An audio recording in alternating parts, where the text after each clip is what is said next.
I don't think you need to share your screen. All right, we're Okay. officially live. Yeah, Wow. as long as you see what I'm doing, if there's anything you ever want to share at some point, you'll share it when you share it. But Okay. all right, it's gonna be Wow. this is gonna be Wow. interesting. This could be a time.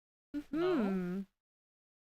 I don't I don't teach very often. I do a lot of one-on-ones, but you know. Oh, thank you for the head This pat. is no? Congrats, Bach, on getting first. Welcome on in. We're not doing a starting soon screen. We're just hopping right into it. So that the VOD doesn't isn't super annoying. Oy. So yeah, uh we're focusing on the art aspect first, so kind of understanding different ways of cutting. We're also gonna talk about um, achieving 3D effects because there's various versions. Um, I'll talk about why you want to do certain things, why you want to avoid certain things. Oh, we're also gonna have the mega art ad break at the very beginning. Oof, unfortunate. Yeesh. It's fine. It's fine. But yeah, this is gonna be just a mega tutoring session that we're gonna be This is doing once a week with check-ins once a this is week as well. But yeah, and the goal is you're gonna make something cool.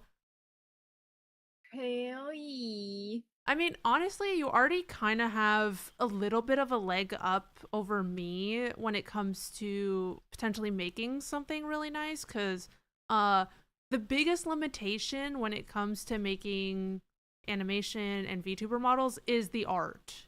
Like the quality of the art very much um can limit you and what you can do. So if Hmm. and a lot of actual like knowledge when it comes to like anatomy is also very helpful, like shading and stuff like that. Like I don't understand the rules that well, but once I Mm-hmm. understand like a rule, it's very applicable, right? Cuz you can kind of play around with those rules to find that like 3D um effect. Yeah. Yeah. But I also do want to kind of instill in you, we talked about it, kind of the workflow, because a lot of the time, what I know is kind of difficult is planning the A to Z and like getting overwhelmed very easily. Like, you don't know where to start, you don't know where to go next. It's nice to Yeah. understand how do you do this, how do you do that, but a lot of tutorials I find don't really help when it comes to actually doing a full model. So that, but also one-on-one teaching is a lot more useful for that kind of stuff, anyways, because live Yeah. feedback is so useful. It's shown that. Hmm. Um. Before we start, I'm still waiting to see if well, I'm stalling for ad break, but also waiting to see if other people are hopping in. Do you have any like questions, concerns when it comes to all of this? Is there anything that like you feel like you're already kind of comfortable knowledge wise? Is there stuff that like you have no idea where to start or that like is very intimidating to you? Um. Hmm. Because you gotta know a little bit about VTuber models or how they're made. Oh yeah.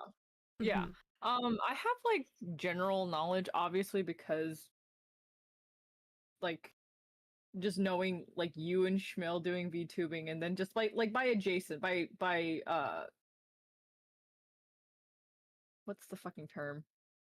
I don't know. Osmosis is what comes to mind, but I know that's incorrect. No. Um. what's the fucking word I'm looking for? I'm having a mind blank today. Yeah, by proxy. Yeah, there we go. By Okay. Yeah. proximity. Obviously I am friends with VTubers, so like, and relatively when it comes to deconstructing a model, I'm somewhat familiar due to the fact that one of my IRL friends works under a VTuber. Hmm. I still gotta get her fucking name because he showed me some of her work. I'm gonna shoot him a message real quick. Anyways, I digress. But like, so I know generalization when it comes to breaking down a model. For example, like when it comes to the face, there needs to be shading separate layers. Um, eyes, the iris, eye shading, the whites, pupil, all that shit. So like, I know there's gonna be multiple components to something that seems relatively simple. Um, I have a general functioning knowledge of how Live 2D works now. I've been fucking around with it for the past couple days just to familiarize myself a little bit with the settings. I haven't gotten super into the deep end of it, obviously, because I'm just like, I feel like if I approach this alone, even with a fucking tutorial on YouTube, I'm gonna kill myself trying to figure it out. Hmm. Um, but yeah, so like, I'm not super blind going into this. I have generalized knowledge. Do I know the finite details of everything? Absolutely the fuck not. Um, it's 20 for 25 though. I'm about to graduate. We can figure it out as we go. Let's go. Well, that's actually really good though, because I don't think I'm gonna go A to Z when it comes to like, oh, what are all the parts of a head, right? What are all the parts of the body? I'm gonna focus more on like, hey, maybe you want to separate things like this in general, like general rules that'll Yeah. apply, and then mention some exceptions to those rules.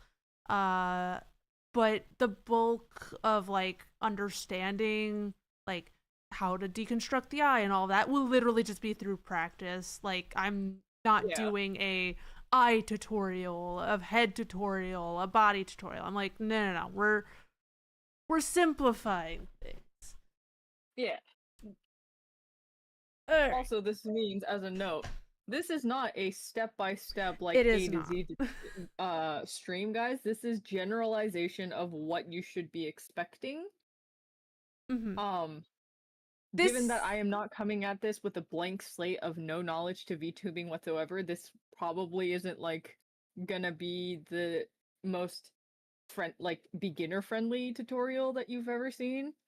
However, Gabba will be going over shit that generally is a good idea to keep in mind when you are getting into VTubing in general. So things like shortcuts, how to not like a step by step how to break things down, but what to keep in mind when breaking things down. So, if you are a complete fucking beginner, uh fuck yeah, this around with isn't live gonna 2D. be Yeah, this super. isn't this yeah, this isn't going to be super helpful, but it will give you some tips and tricks on how to get through live 2D faster in terms of VTubing. Because Mhm. I've seen Gabba fucking rig models in like the span of 3 days because they just lock the fuck I'm in and they I'm don't. just very efficient with it. Yeah, they don't uh, fucking breathe. I And I will yelled at them. I will tell you though, I've I've taught Schmill so much, but Schmill has so much knowledge when it comes to art and Hmm. rigging. Like Schmill has done these things. However, her workflow is way too complicated, both in the art and in like rigging. So a lot of what I end up teaching her is how to make it more efficient. We ended up rigging a face, like a full head, just like the head movement inside of like an hour, something that would have Mm. taken her an entire day to do on its own. Ah, So that's kind of like I'm trying, but this is like within an hour of like you get the general idea. It's not polished yeah. or anything, but I Just to like get the basics of it down, mhm, and then you can refine it from there. exactly. This So is basically what these very VODs are, or yeah, these streams are gonna be. I'm gonna Yeah. I don't want to put words in your mouth, but um in general, what I have requested from GABA for these lessons is a generalization of how to do things, and then I do refinements with GABA hovering me, saying this, and this can be done better. Mm-hmm. I'll be showing you, at least today, I'm showing you different techniques that are used for drawing model art. There's obviously going to be so many more ways that you can do this. These are the main ones that I know and am comfortable with. That's a thing to Yeah. note. My skills in drawing are still limited. But there's so many different people who draw it so many different ways. Um and it literally just depends on what workflow you're comfortable with, and the end product that you want to do. That is also very important. Planning an art piece or a model is like half of it. Like, seriously, you need to figure out what kind of shading you want to do, if any, because that dramatically changes how you approach objects. um if like just what shapes you need to add. Like, my fucking horns was an ordeal. I had to plan them because, like, part of it has to go in front of the face and then the rest of the item is behind. So there's 3 different layers in my horns just to make that curved effect. Right? It's stuff like Weird. that where, like, you need to plan. And then also we'll go over like planning for rigging, because that's also a big thing. um so Weird. overall, I'm approaching this as a one-on-one tutoring session with you. If chat has any questions, I will answer them, but I'm not trying to teach the masses, I'm trying to teach you. And hopefully this will be helpful for other people, but this is your private little tutorial and specifically tailored for you. Yeah. Also, no, these are tips and tricks. These Mm-hmm. are not the end all be all. This is how you should Yes, do VTubing. That it's is not the case. This is just a general direction of how you can potentially do things. yes, yes. All right. So I think we are good to start. So you'll see already I put a bunch of different like parts that I want to go over. Um Year. so the first one, well, just in general, I've seen, even like today I saw on my feed someone cutting a VTuber model, but it was a pre-drawn, like fully like one layer kind of model. People do that where Oh. it's one layer and then they turn it into multiple layers. That Yeah, is I've a seen a technique. couple videos of those, and I'm just like, I'd rather kill myself. Yeah, so I guess you understand very much what the basics of that is. It would be like, you take this, you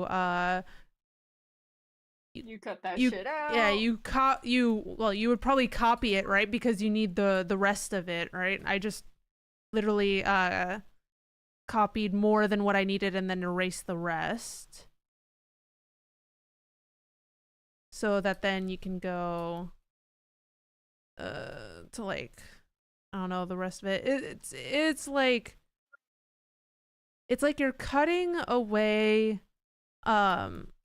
different objects, different parts, and then you're filling in what is missing.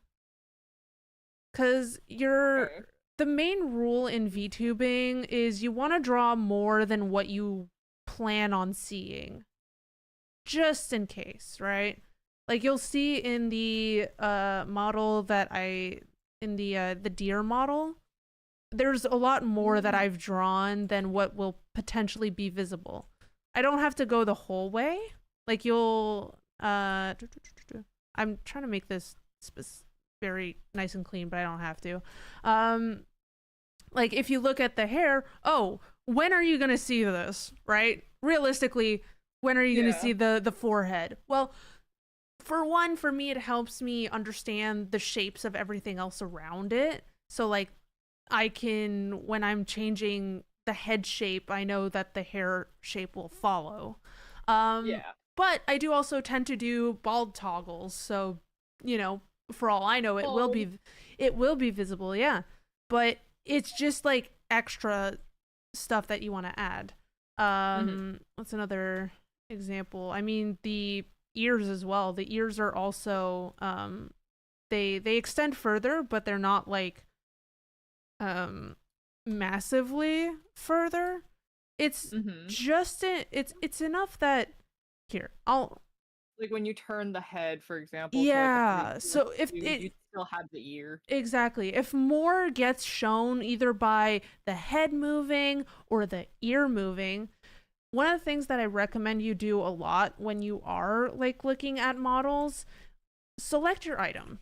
Just select your item and do move it because we're already off track here for um where I was already going with this, but you have to think about of Life 2D as liquefying and just like Hmm. moving your stuff around. That's literally what it Neat. is. You have a liquefy tool and you have stuff that lets you uh rotate stuff in like this fashion where you can have like a pivot point. Yeah. So if you are wondering how something is going to move, and if you have drawn enough for it to not peek out and you see like that cut, just do that. Just grab the item, put it like just move it around where it's going to be and kind of mimic what it's going to do in Live 2D. Obviously make sure you put it back where you had it. Um Yeah. so yeah, so let's say I have this. I'm just trying to.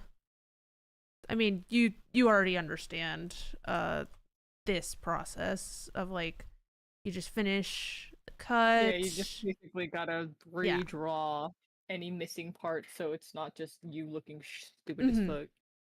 Yeah. So you're using what is here and then just kind of like copying and filling in the blank and making Yeah, it so its you're own not object. starting from zero, you're just putting the missing pieces in. You're literally just filling in what is missing.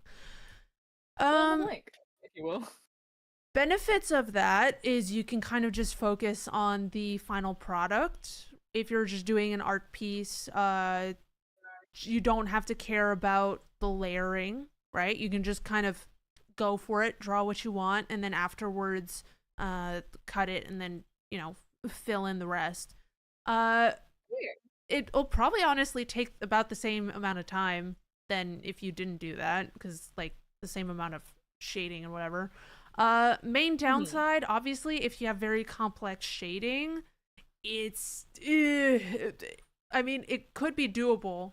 And I see it is doable for a lot of people, but for me it's a little bit too much. Like I don't want to have to try to match the shading of a part that was under another object just so that it matches the rest of it, right? Uh-huh. Oh, Oh, stream name is ghetto. still Ghetto. Yeah, yesterday's? the name. What the fuck? I changed it. Ugh. Give me a sec. I would fix it, but I only have mod privileges. I don't have editor access. Yeah, it's fine. That's dumb. I fixed it. Should have. Uh, give me a sec.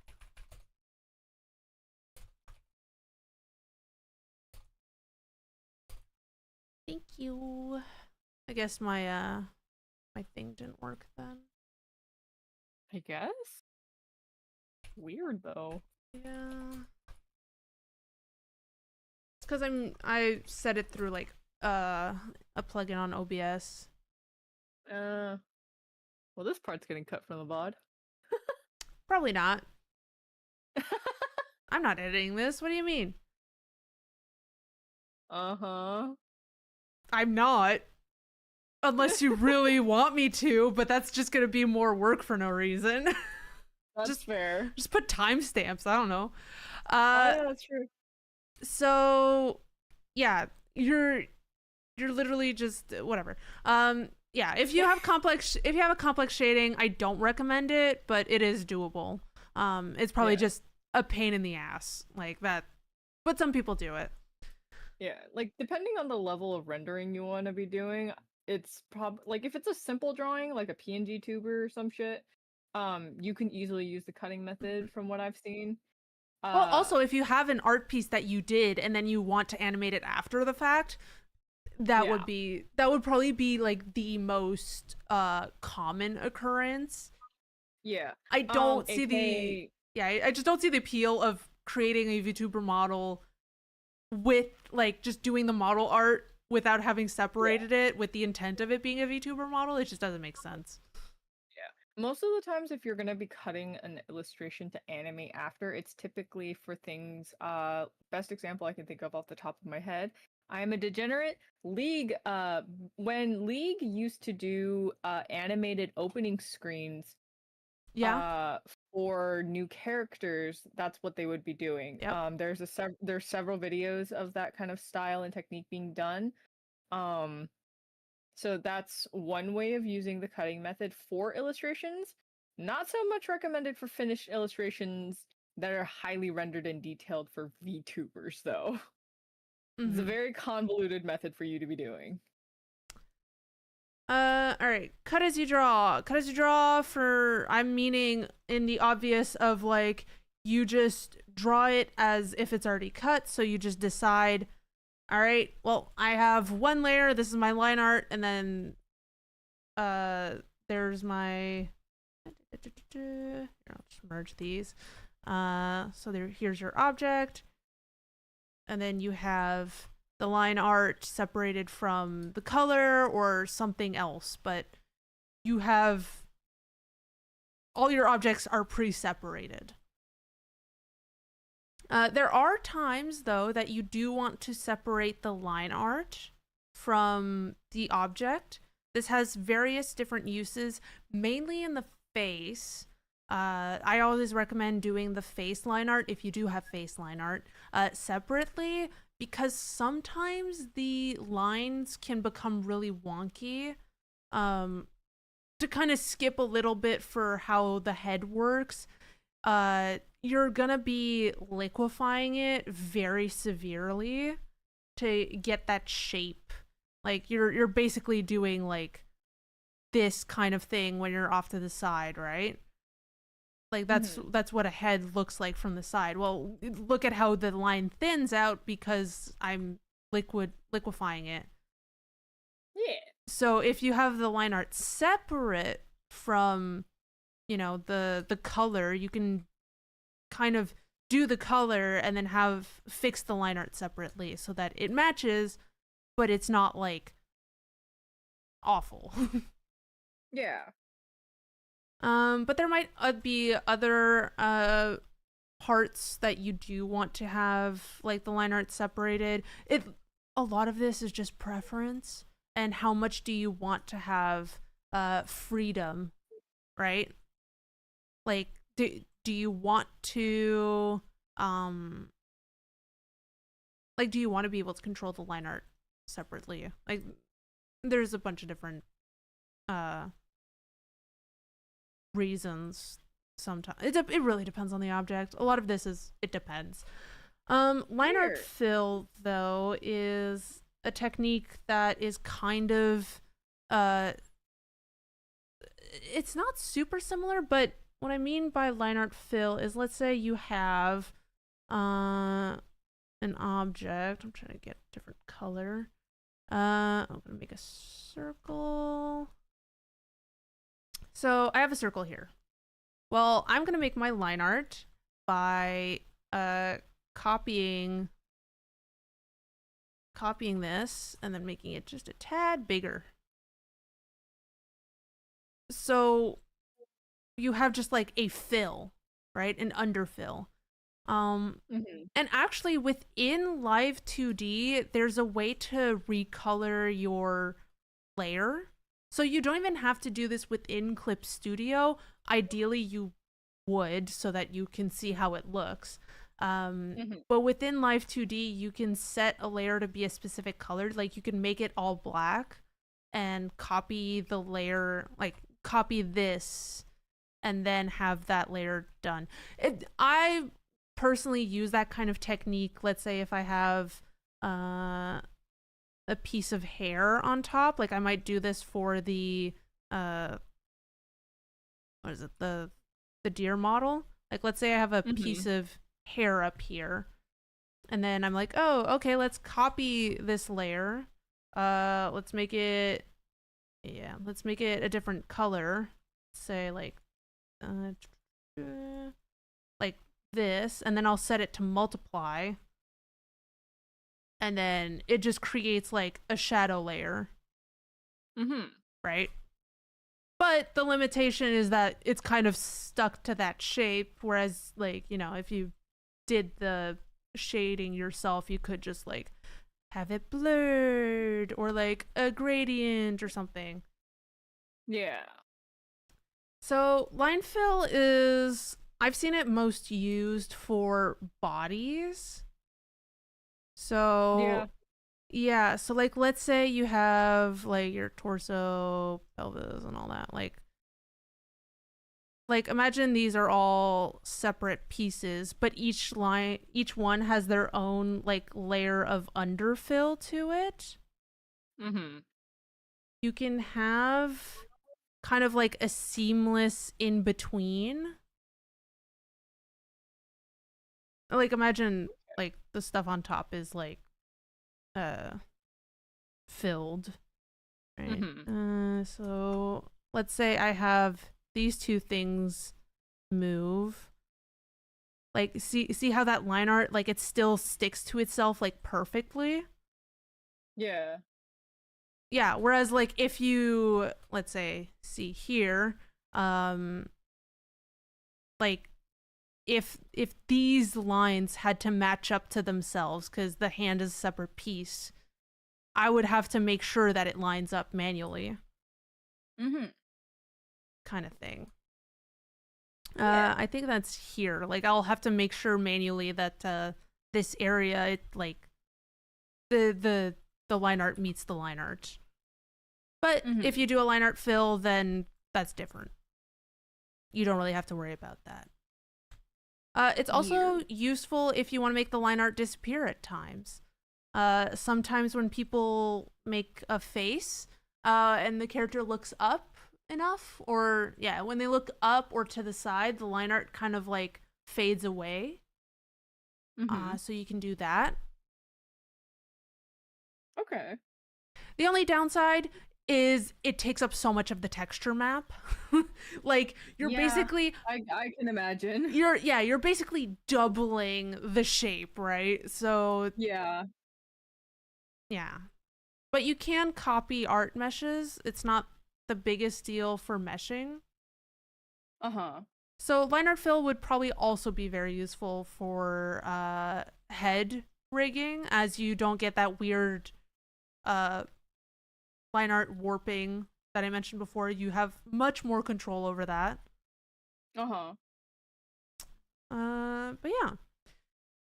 So, separate shading. What I mean by this is within Live 2D, or on your model, you keep the shading separate. So let's say I have, I'm just gonna do another rectangle, color, and then uh, I will hard shade this. So like, let's say there's my shading, and then I clip it. You can do clipping. Uh, and I did mention that Live 2D is about to add clipping on top of clipping. So like It's kind of interesting. nested clipping, whereas currently you can't do that. Uh, it's it's a little wonky, so sometimes if you have like stuff that you want to clip on top of other stuff that's already clipped, you have to kind of think ahead. Um, Mm-hmm. we'll probably cover that later. But what I mean by keeping things separate is like if you want to do dynamic shading, right? If you want your shading to move separately from your color, uh, this can in turn help with like 3D effects, right? If you want to do a moving object, and obviously the shadow is going to move if the object moves. This can also be applied to like patterns, right? If you have also clipping like a pattern on top, right? Like maybe you want that, maybe you don't. It's pretty self-explanatory. Yeah. However, there's another way to kind of do this. I did this on Orpheus's model, which is using inverse masks. So you can clip on top of things, but you can also tell an item to do like a reverse clip. You can only do one or the other though. You can't do reverse clip and just like normal clipping. So like let's say Like on the same object? yeah. So let's say item let's say we have A and B. You can tell B to actually A, B, and C. You can tell B to be clipped to A, but you can't tell it to also ignore C. So like let's say if C was here and C was like invisible, the blue that's here under C wouldn't be visible anymore. Oh, okay. So they would be two different clips. Yeah, it would have to be like two. You'd have to do it a different way. But you can but if you don't already have that original clipping, you can be like, "Oh, okay, well, if B is here, then it will ignore when it's overlapping with C." So like currently B is under C, but it does that effect, right? Cuz it's like disappearing if C is touching it.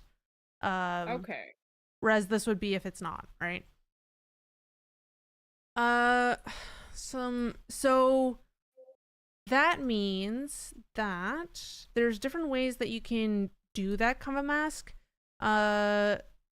So I like to make my masks like big, bright green so that I know to like, you can make it invisible while still making it used. Like Live 2D counts it as still existing if its opacity is at 0. So what you can do is something like, I have a color here. Let's just do this. Let's say this is my item. Actually, I'm gonna go back to my square. I like the square. Okay. Let's assume I have my square. I have a mask on top of the square. Whenever this square overlaps, whenever my green mask overlaps with the square, it'll make the one underneath invisible. Yeah, whatever's underneath will be technically invisible. But on top of this, I'm going to add a line. Oh, wrong color. Gonna add, this is my line art. So you know what, let's make a nicer square. Yeah, let's make our mask this green square. So now this mask and this line work together to make the blue square smaller. Now it's just gonna look like this when you look at it. So we're basically, there's a way to hide all this extra information and make this object smaller by just having a mask go on top of it. Like that blue part is literally all you see, and then the black on top, because it's not part of the mask, it's simply on top of it. Does that make sense? Yep. Okay. I mentioned, I'll just show you real quick as an example in case it's not super clear, even though you said it is. For the VOD. Yeah, for the VOD. Where's Letty?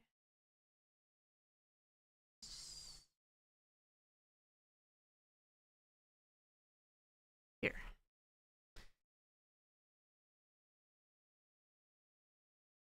See, I did it for the corset. Yeah. So the line art is separate from the mask, and behind all of the mask is corset. Behind is just more corset. So let's say the corset moves from side to side, it looks like that. So it's like the illusion.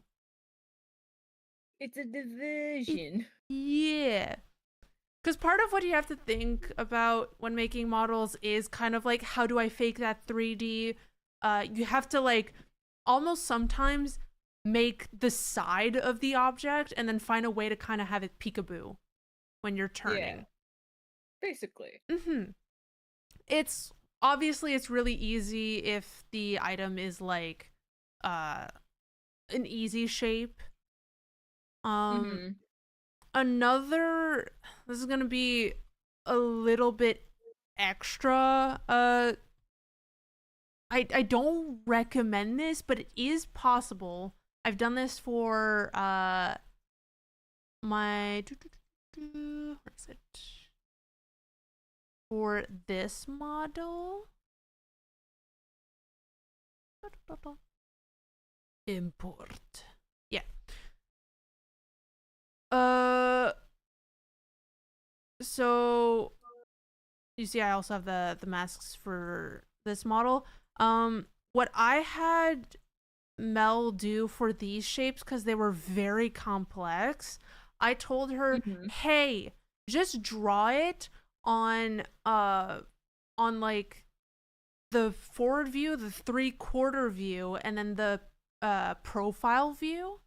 Do 3 different drawings, and then I will kind of like warp the in-betweens until it almost matches that next view, and then cut to it. Yeah. Because you can do that. I had to do it with this horn. I copied the horn and on the top, I copied this horn and flipped it, and then I kind of just tried to like warp it enough so that it like got to that middle section, and then I made this layer invisible and then the flipped layer visible. Because we didn't really have an idea. Listen, figuring out the whole profile for this model, not easy. No. But it's so Absolutely much not. easier if you don't have shading. Yeah, that's fair. Yeah, the more shading you There's add, less layers to worry about. yeah, well, it's also like 3Ding your shading, right? And ideally in these cases you would have your shading as like a normal layer and not a multiply, because then if things start overlapping, it's gonna kind of look fucky wucky. Yeah. But yeah, so we did our masks. So yeah, the masks make use of that exclusive clipping, the reverse clipping. And then I wanted to kind of talk about cuts where you have to maybe feather the object. Cause that's a thing that is a lot more useful if you have shading. So I'll kind of try to actually, oh, my shapes. Much prefer my shapes. So let's say squares again. Square 1, square 2, kind of. Uh, let's say this one's gonna be on top. Actually, I should probably color.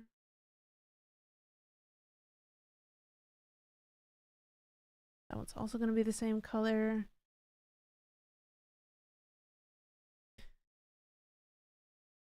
But I want kind of like a seamless transition between one to the other.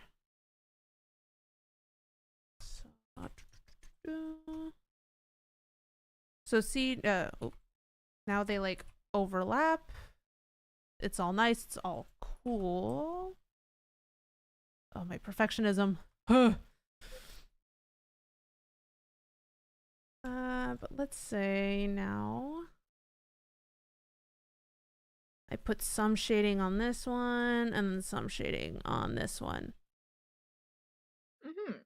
So they kind of work, right? It kind of looks the same. However, as soon as you like, let's say rotate this one, it kind of, you see that in between. It's really rough. Like even now, like if I zoom in, it's kind of, as soon as it moves, it ruins everything.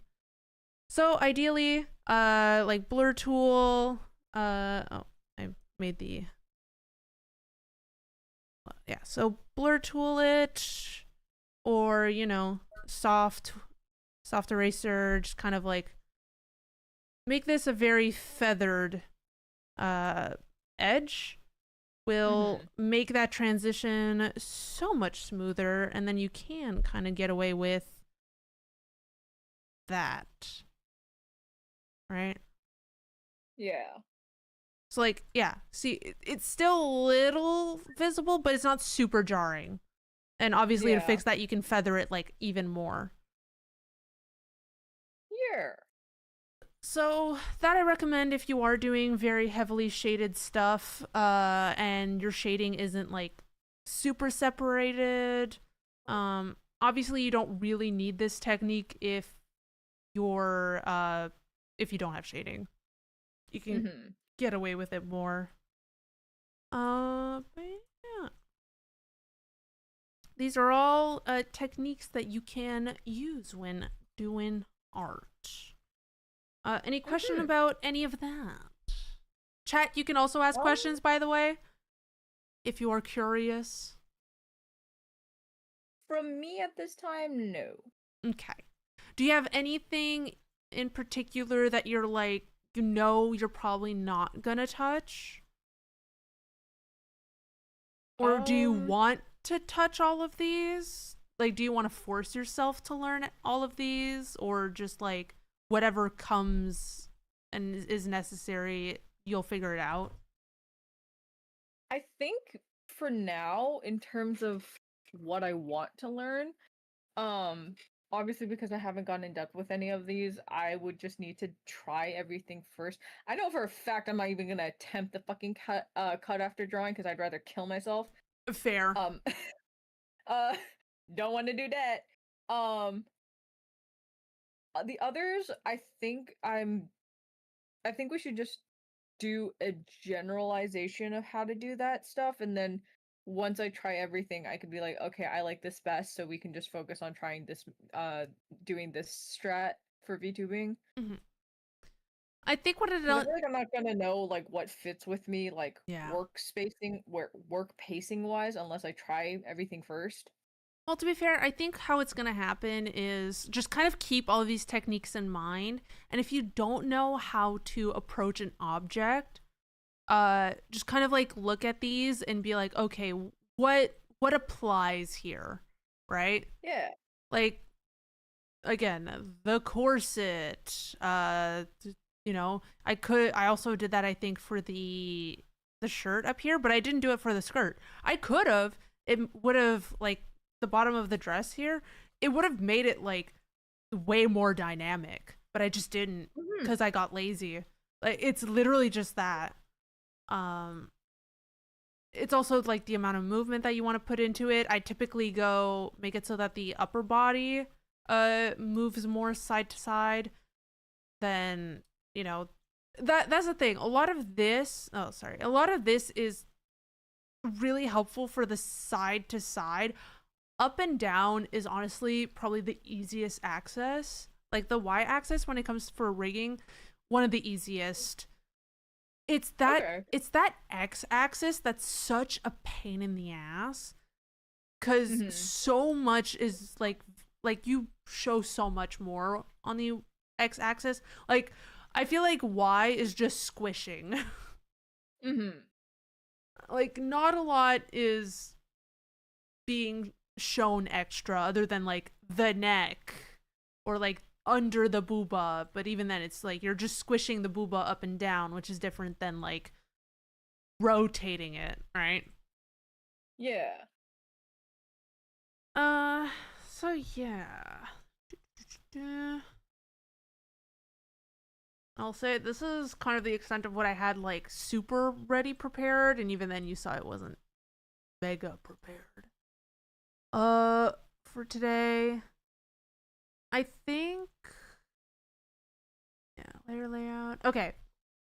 I think now we're going to move on to analyzing the model that I made. So we can Okay. kind of play around with this, see how it's made, uh, look at the choices that I made for, you know, how I cut things. Obviously, this is not meant to move a lot.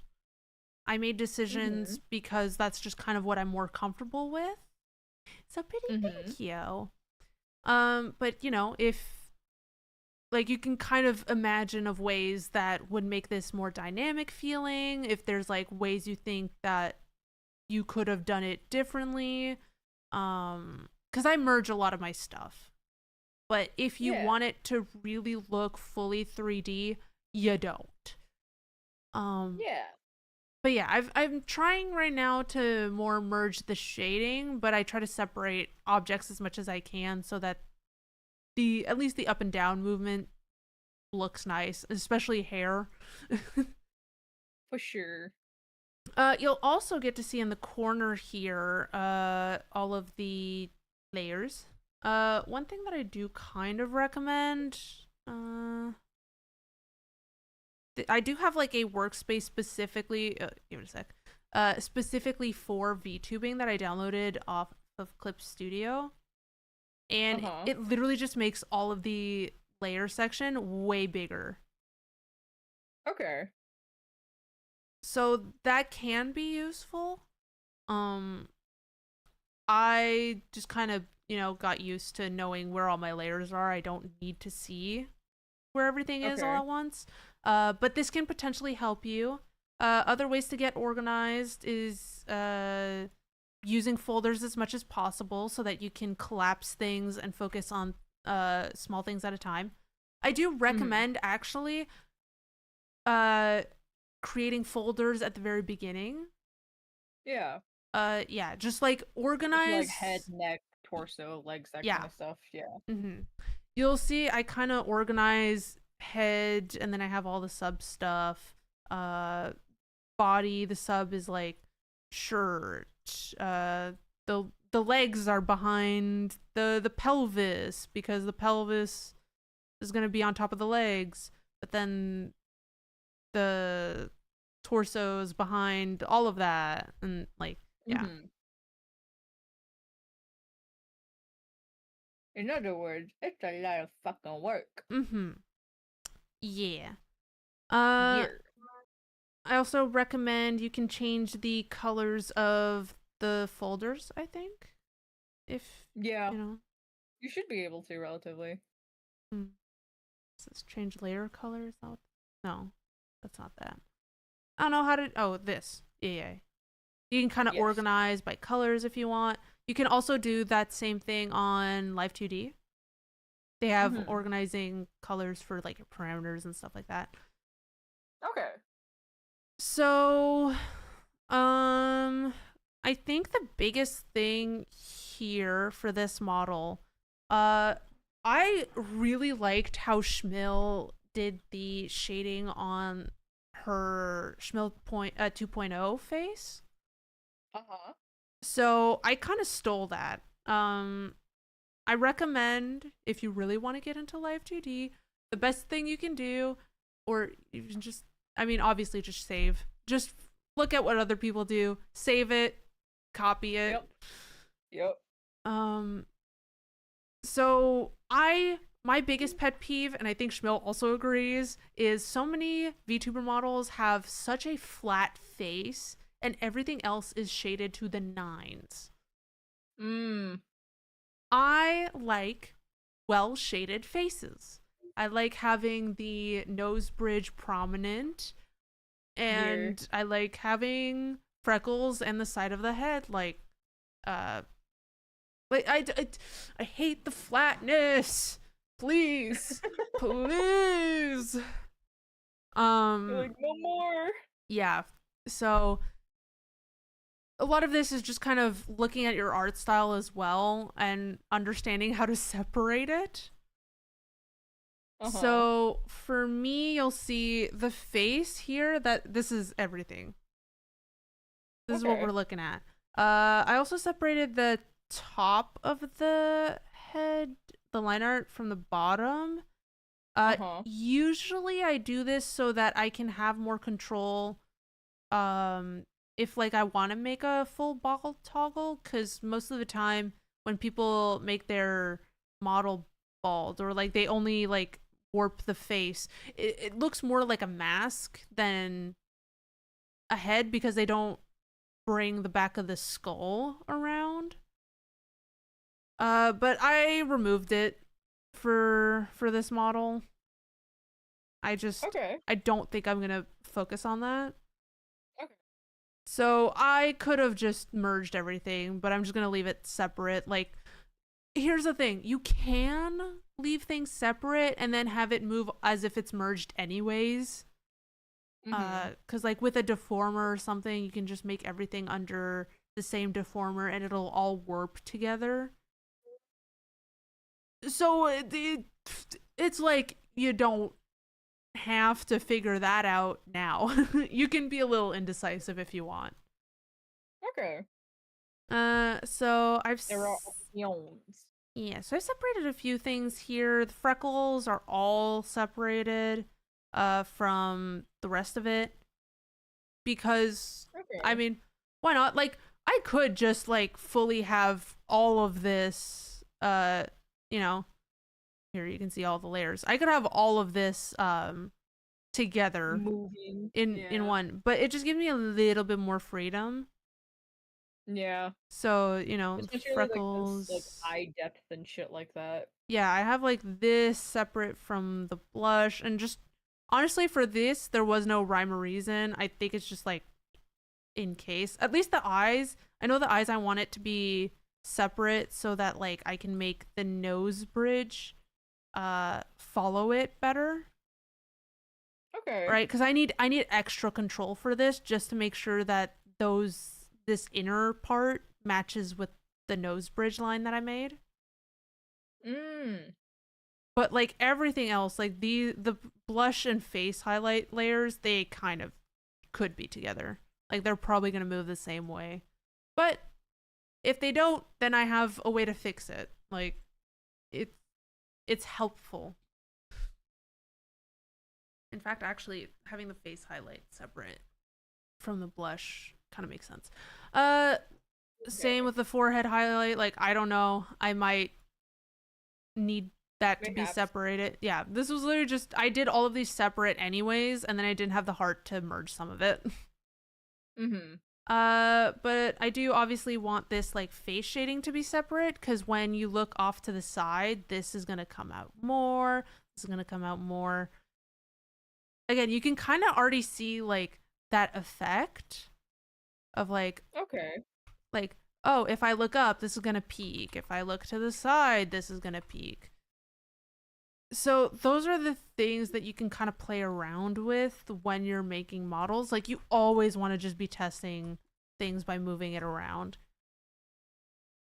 All right. And that's how you make sure that um your cutting works, right? Um if you look at my nose, I've never done a nose like this before, like a fawn nose. So Mm-hmm. I have the nose bridge here. Have the highlight separate. See the nose on top, and then like a full septum. Because like, for all you know, I need to like move it this way, that way. Like Mm-hmm. maybe I do want to add physics where it's just like wee wee wee wee wee. Like I don't know. It's better to have the whole object there because it's so small, anyways. Yeah. Uh, but again, oh my god, my tools. I need to go back to my old workspace. There you Okay. go. So again, you I'm a can fucking just idiot. I fucking nodded my head like you can see me. Jesus Christ. yeah. Look at this. Like you see, I just have like the liquefy tool. I go like this. Oh my god, it looks like the nose is turned. The nose is turning. The nose Oh, is that is turned. me. Look at that. And then I just, What is it me? grab that. I could just grab that.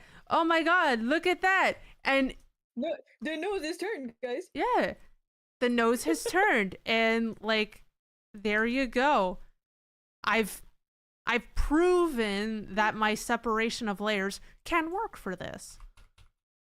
It Uh looks so derpy like that. yeah, it looks weird, but like that's also what I do with the mouth. Like Yeah. I make sure that, right, because you're gonna be moving things around. Although, how do you do? There's like the new stuff. The transform, puppet warp. Mm-hmm. Mayhaps. Like this is kind of almost literally like what you can do uh in Live 2D. Like it's pretty much this. So I can test what that movement is gonna look like. Yeah. Snarl. Uh so yeah, head separation really it again, it entirely depends on your art style. Like I doubt you're going to go as hard as me on the face. You don't have to, but um Okay. mhm. Uh nose is separated like this because why not? On my current model, I made the nose just like a bunch of lines. Same on Playwright's model, where it's just like uh all of these lines are separate so that I can just kind of create that shape, Mm-hmm. right? Okay. So I think a lot of it's gonna end up being I'll be asking you kind of to plan. Well, we'll definitely plan the drawing together, and then Okay. you'll have to plan the specific parts and how to separate that, how you want it to Yeah. move. There's actually gonna be actually I could probably like touch that tonight of like how to plan movement Uh-huh. because that's like a big part of it. Okay. So, yeah, let's just kind of go over the rest of this art though, because you are going to be touching this a lot. So, I want you to at least understand what I had planned for this. Okay. So previously, I used to actually, you can see it here. I kind of went about this the wrong way when it comes to the mouth. Um, Mm-hmm. you'll see I added like lip skin to kind of Okay. cover because like on top of the mouth or you have the lips, you have the inside of the mouth, Yeah. right? So I wanted the skin there to cover that. Well, Okay. I mean, Schmill pointed out the obvious to me and was like, "Hey, you don't have to do that. You can just mask it so that you have like you literally just have part of it where you warp it out of view and then have everything else, like the inside of the mouth, clipped to that color. And then when you Yeah. open the lips, it's visible. Yeah. So that's the approach I'm taking for this. Okay. So my lip top and lip bottom, I just have to make sure that like it looks good on top of the rest of it, right? Mm-hmm. And then you have the mouth. You have top teeth, bottom teeth, a tongue, and then the back teeth. This is not good art for that. I'm still not super confident in mouths, but you know, Okay. it's something. One thing you want to make sure though with the lips is that I do the top lip on top. You'd want to make sure that like they can be separated, right? Like as in like the line art is there, or like the full thing is there for both of them.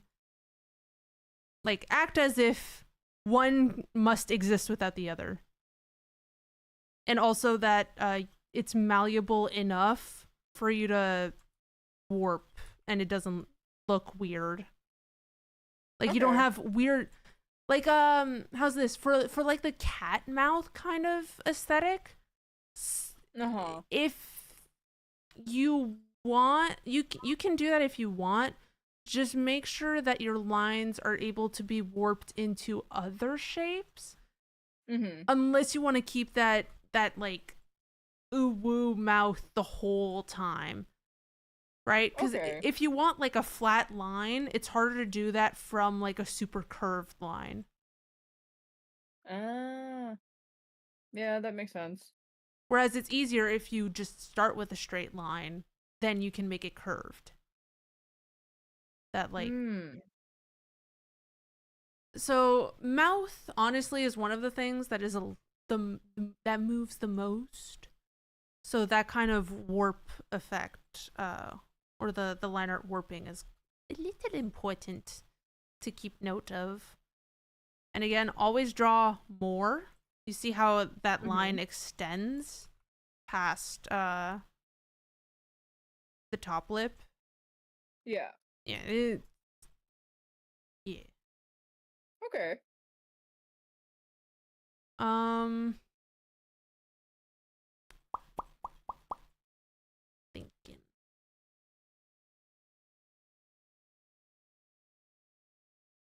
Uh, eyebrows you warp as well. Usually it's gonna be a angy, sad. So just make Mm-hmm. sure that it doesn't like warp weirdly. Yeah. Like it should warp like normal eyebrows. Eyeballs. Eyeballs are.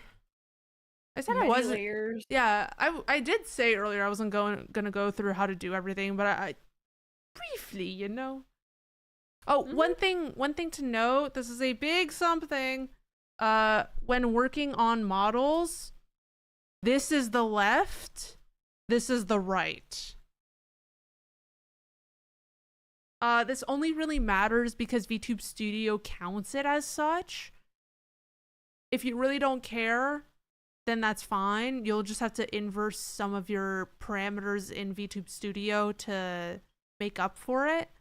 But it's basically acting as if like this is the right of the model, like if you were that person, and then this is the left, like the model's left. Yeah.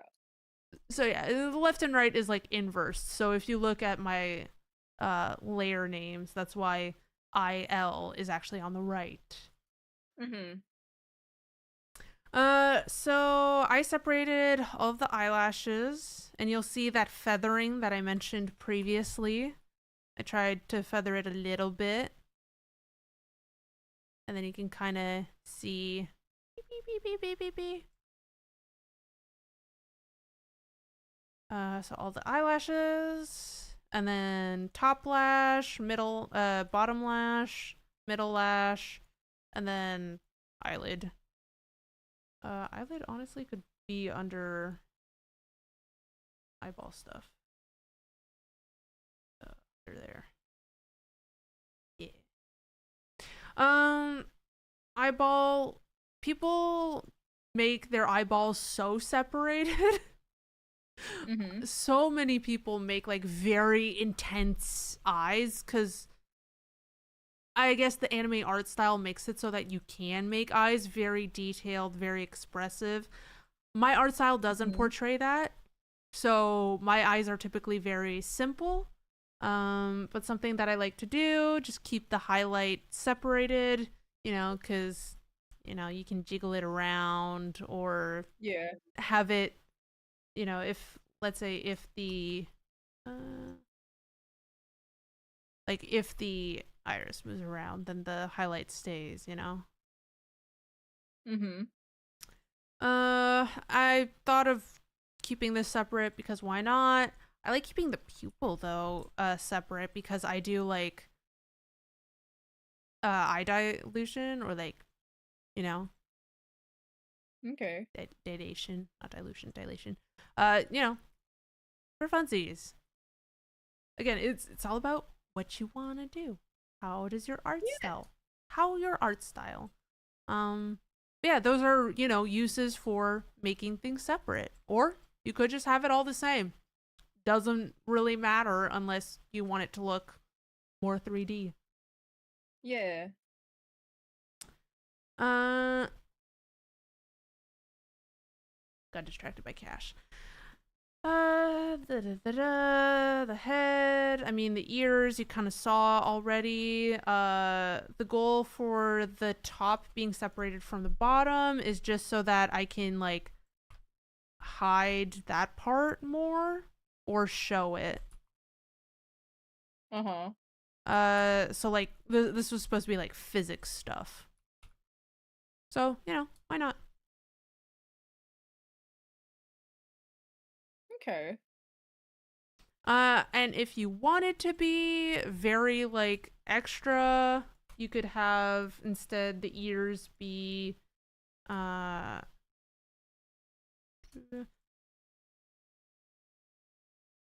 God. You could have the ears if you start turning over to the side, the ears could suddenly like pop on top of the head, you know? If you're looking off to the Okay. side, maybe the ears go on top. That is an option cuz in Live 2D you set the order of all of the layers, but you can change that layer order when you're keyframing stuff. You can change it. I don't super recommend it cuz like that's what I do with my current model. Whenever I look to the side, some of the stuff starts changing layer order, but Okay. but the transition is very jarring. There's no like fading into it. It's very like Uh-huh.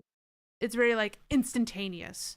So there's ways to make it a lot more smooth. Um Part of it I recommend is just doubling the layer. Have one on top, have one Okay. on the bottom, and then just like have it the opacity change or something. Okay. That's also something you can do. Uh cuz the here's one thing to note in general. How things are layered in Clip and Photoshop is different than how it's layered in Live 2D. Okay. All right.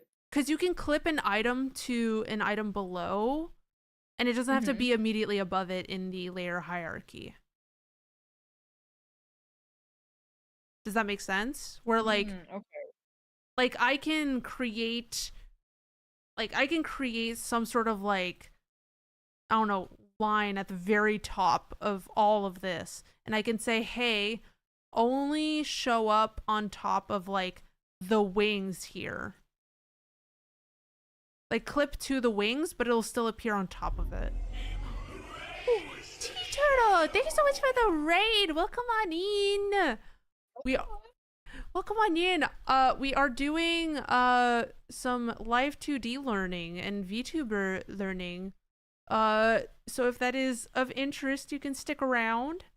Uh, if not, or you need to raid and run. I totally understand. I hope stream was good. You weren't playing. I couldn't squint hard enough to read that. But yeah, we're doing a private tutoring session with Fox and going over some model stuff. Hi, leader. Hi, Zeffy. I think that's it for the head, though. Do you have any questions about that? Like, if there's like literally any layer that you're confused about why it's there, how it's, because you can see you can play around and see the hierarchy. You can also notice in the naming scheme, there's no spaces. Okay. And I mention everything by its left and right counterpart. The no space in the names is very important because that's how it can autofill the art mesh name in Live 2D. Okay. If you don't do that, then you have to manually write down all of the art mesh names, lest you be confused when you start trying to change your art mesh colors in VTube Studio, and everything is called art mesh number. Have a good lurk, Tea Turtle. And Ziffy, it do be 2 a.m. Oh, yes, please. Please rest. But yeah. Questions.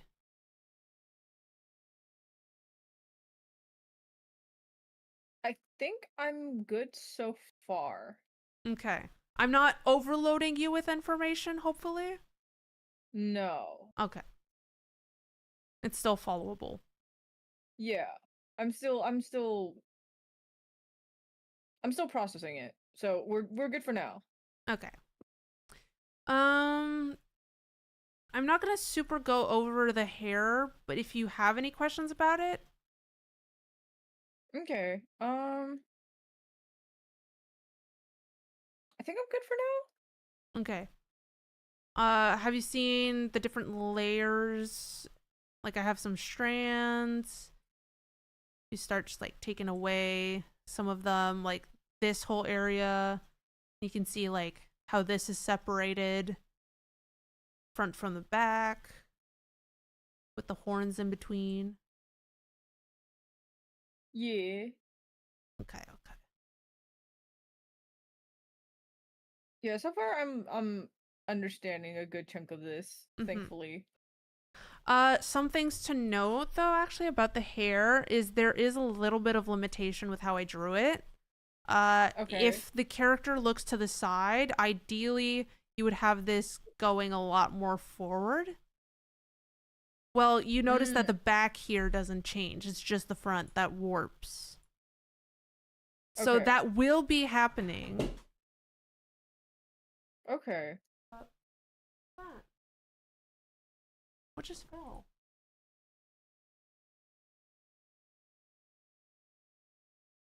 Oh, I see. Oh, I see. Cash just booted something. All right. Oh.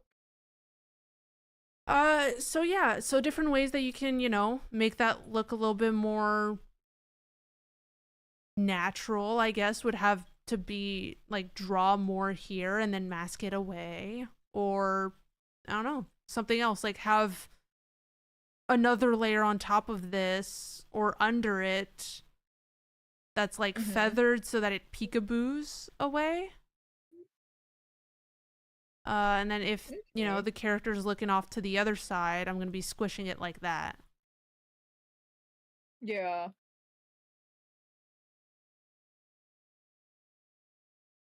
So yeah, you can kind of get an understanding on how things are going to move, right? Like, already that's the illusion of looking off to the side.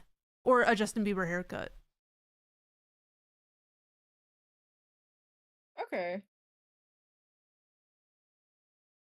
Once again, That the do look liquefy, relatable. yeah, playing around with the liquefy tool is like your best friend. You're I can already like plan. If I go back to like my for puppet one. the facial angles, I'm assuming like when it comes to like the X and Y axis, that kind of stuff just gets liquefied in Live 2D, not in Clip Studio. Yeah, so we're just doing all of the like I'm showing you liquefy stuff to mimic what will happen in Live 2D. Okay, So we that just makes have a static image in Clip Studio. That's what we're okay. working with. But when you import it into Live 2D and you start moving things around, that's the kind of effect we're going to be having. So I'm literally just testing how Live 2D movement is going to affect this. I'm making sure Okay. that my stuff is cut properly so that let's say if I start moving that like nothing else breaks, right? Okay. Cuz like let's say this strand of hair here that I have fucking somewhere uh I'm testing to make sure that if I move it here it doesn't look weird. That it like still looks as if it's part of it even though it's like moving all weirdly. Okay. Okay. All right. It's just testing. Yeah. Body here, you see I didn't fully finish the neck shading, but don't really have to because the head's only gonna go that far. Mhm. Um, this is actually my only layer that I'm using the multiply function on. Life 2D has multiply and add that you can use currently. The beta is gonna support everything, but I think the SDK that is used to export models with those layer functionalities isn't compatible with VTube Studio, nor is it planned to ever be, which is a Okay. problem. However, for animations, that's still on the table Okay. because you don't have to export it for VTube Studio. Mm. All right. All right. Mm-hmm. So Cool. one of the reasons actually that I have my neck shading as the only multiply layer is because I'm also gonna have it go on top of like yeah, like it's gonna go on top of the scarf as well. Okay. And I want it to multiply on top of that. And it's kind of like not super doable. Uh like it's better to multiply it than just having it like as a quote unquote normal layer, right? Because you can do that with the face here because it's not shading per se, like stuff on underneath it. It's literally creating shadow. But this one is actually like shading. If that makes sense? Okay. Because I have like line art and stuff, basically. Mm. Whereas for the face, it's just like a blank color. So with that being said, I also just don't like sometimes multiplayer layers on models because of how it works with effects in VTube Studio. So if I look Ah, so okay. if I look at my strem and I do is it visual effects and then I go to glow. Yeah, so you'll see I have shading, like I have shading on my cheeks. I have like the blush. Well, because of the effect, it makes the blush look like really harsh because it's a multiply instead of like a straight color. Okay. So it just has like a weird effect to it. But you know, not a big deal, but I consider it now because I'm annoyed by it. But I think if it was Okay. like more of Mm. a if it was more for like the neck shading that'd be fine, but it's because I made uh the blush a multiply layer that it messes things up.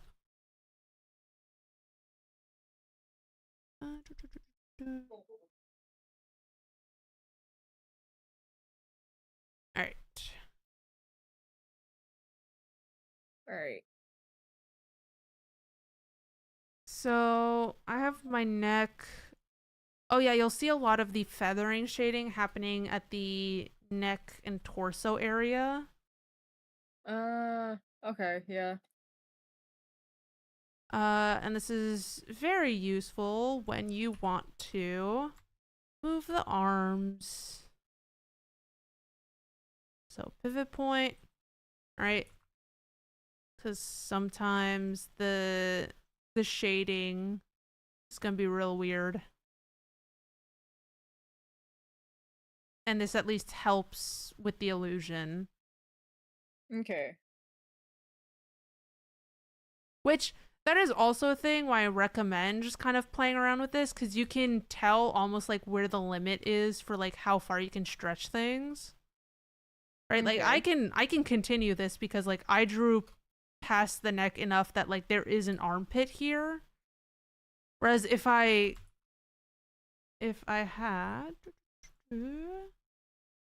had cut the arm more like here, or let's say here,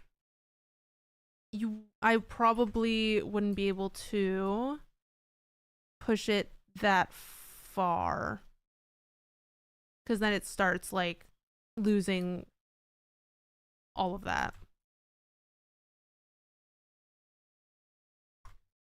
Hmm. I have the front of the scarf separated from the back of the scarf, but they kind of blend into each other.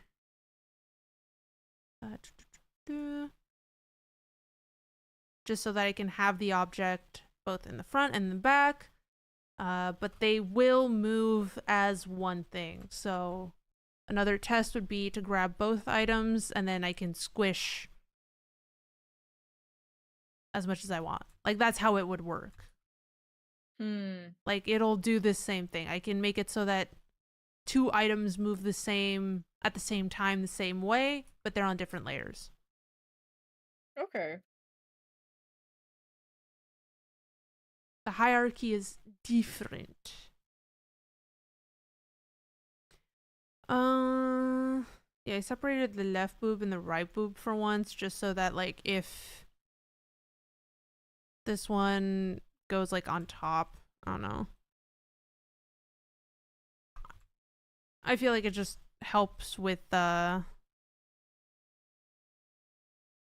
like feel. Okay. But yeah, you can kind of already see what kind of warping I'm trying to think about.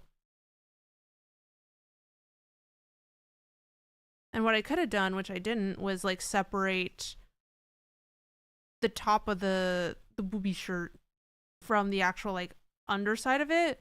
So then I could like very easily just warp this entire shirt part without having to worry about the underneath. But because it's all one layer, my movement's kind of limited. And then you also have to think about the peekaboo. Like you see, like now you can see the side of this. Is that something you want, or is it like what's this area? Okay.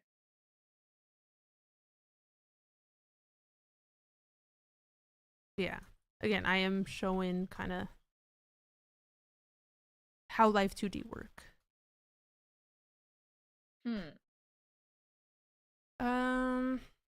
And everything else is, yeah. I mean, it's separated by things that make sense for me. I make the upper arm separate from the lower arm, because then I can just remove the lower arm and the hand. I make it so that this is like closed, just in case I want to add another asset on top of it. Hello, Morthos. Mm-hmm. Like my heart hands. This is gonna be a toggle. Of course, I can't make this shape and all that with what I currently have. So I just made a new asset. And then what I'll end up doing is uh duplicating this. And then just like rotating it kind of like here or something. And then have this follow. Like, this is literally what I will do in Live 2D. Like, almost step by step. And then you take this and you kind of like warp it so that it kind of looks more like that elbow. Right? Okay. And there you go. You have a toggle.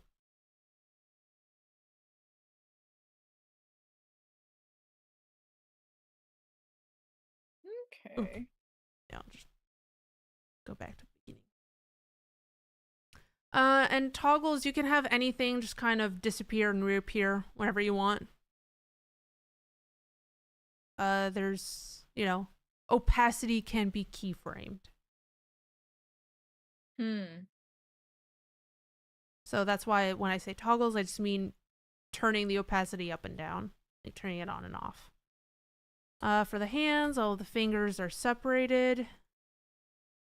And that's simply so that I can, move things. It looks nicer with a puppet warp, I swear. Oh yeah, the rainbow ears. Yeah, the rainbow girl from Kill la Kill. I didn't even think about it, but that, yeah, could be very inspired by that. I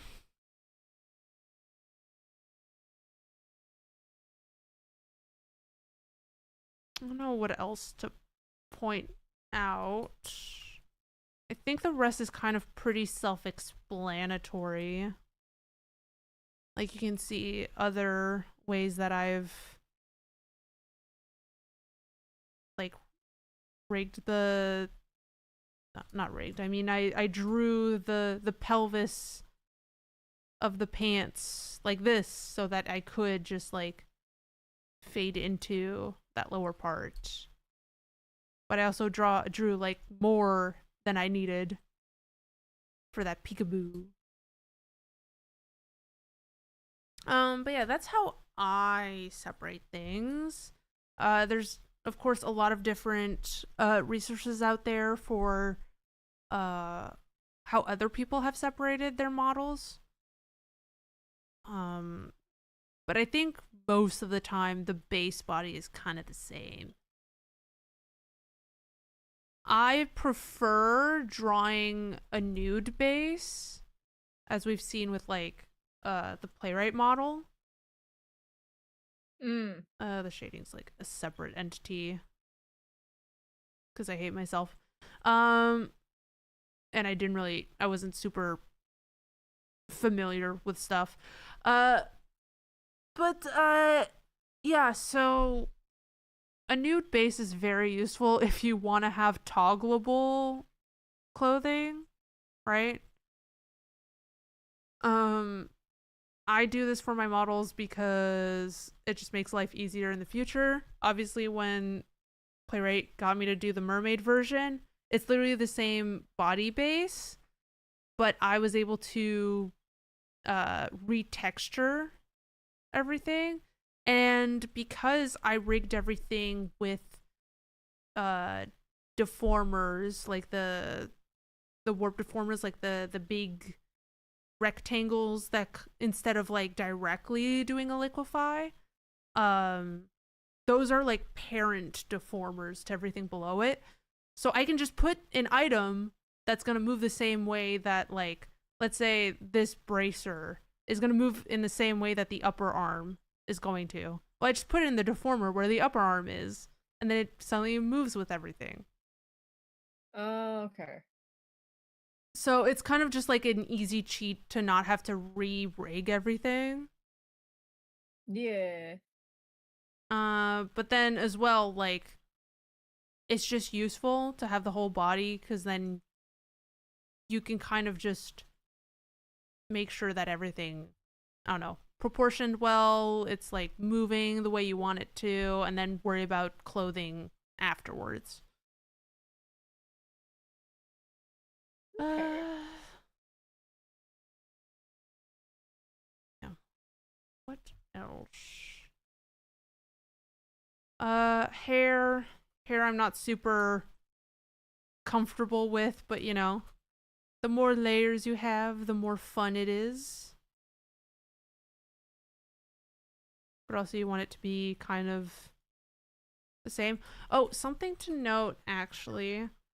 I made my life a little bit harder for this model just because you'll see in a lot of these layers there's like flyaway hairs, like there's those extra what is it? Yeah, there's like all of these little extra little hairs. We will have to art mesh around those, right? Okay. Um, but that also kind of limits the movement of these tips, right? Mm. Because I would basically have to be like, okay, this specific thing, go like this, instead of it being like a separate object that goes all the way here, and then I tell that to move, and it can move way further because it's like separate, right? Mhm. Which, like, again, it's preference. Uh, I don't care that much. It's pretty much just gonna be one big, one big piece that moves. This puppet Yeah. warp is actually really fucking cool. I don't use it often. Yeah, it's gonna like this. Actually, this puppet warp is kind of like the closest thing you can get to like live 2D warping because it's got the meshing. So yeah, it'll be kind of like this kind of movement Okay. that you can do. All right. Uh, and obviously you want to separate left and right whenever you Mhm. can. You'll see that certain objects don't have a left and right. Uh, such as the neck, the torso, the pelvis, because and the head. It's like they clearly don't have like you don't want to split this object in the middle, right? Like it's Mhm. one whole object, but this arm is not connected to this arm, so you can do a left and right. Okay.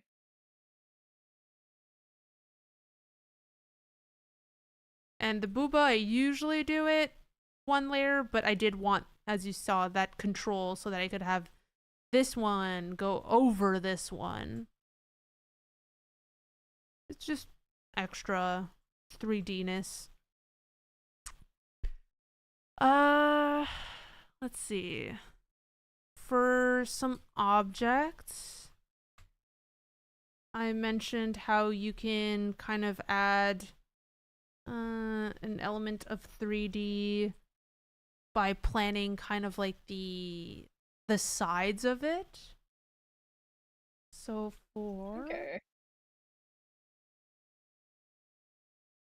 let's see. Here's the earrings.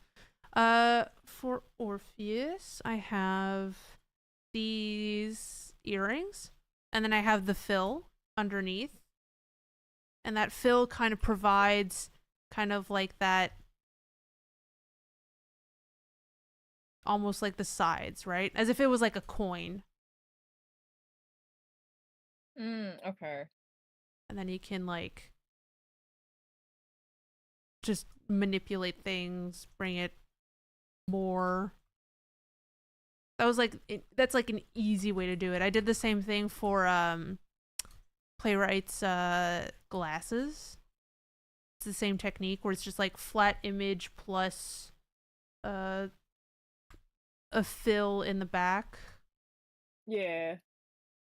Well, not only a fill, but a fill with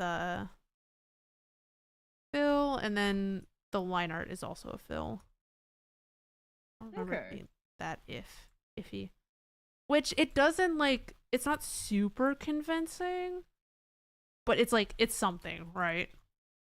Like from afar, Yeah. it gives kind of that illusion. An illusion. Illusion. Same thing. I did that for the wings. Mm-hmm. The wings have those frames. Yeah. Uh, yeah. So shied. So it's basically like the way that these wings work. At least, it's like you just warp it into the position that it's gonna be in. So then you already kind of have that like. Come on. Glip struggling. You kind of have that effect, and then on top of that, you have the peekaboo, and then it kind of just helps to sell it, Okay. right? Like now you think compared to this, you're like, oh shit, there's something behind there. Yeah. It's thick. It's like yes, right.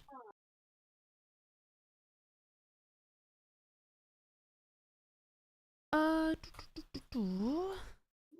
any Wow. any questions?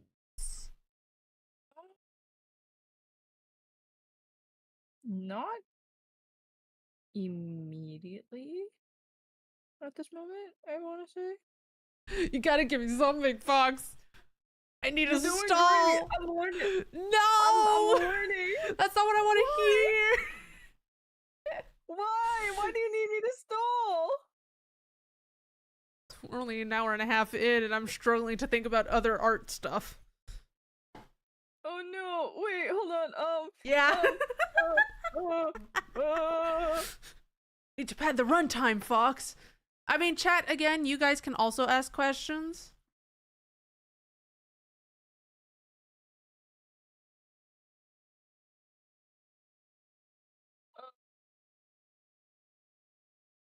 Uh, Yeah. uh, no habla inglés. Oh, that's a problem. Uh, uh, uh, uh, I uh. need to take a water break. All right. Please do that.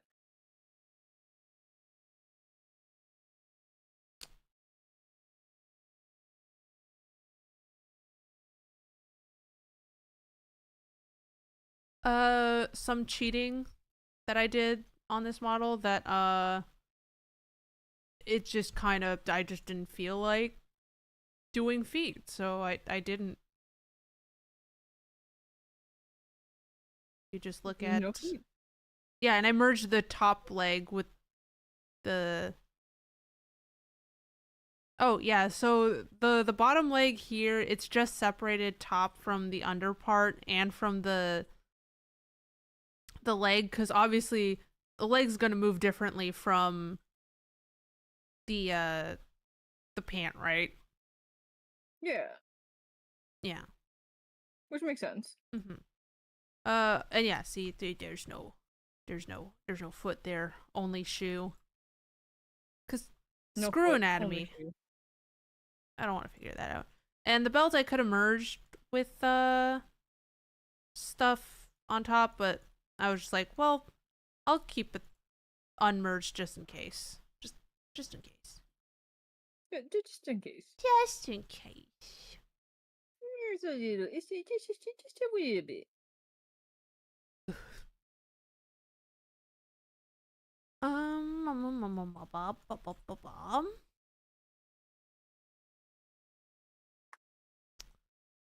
Um, let's see. Anything else I can point out? I mean, this one I didn't draw, but I did kind of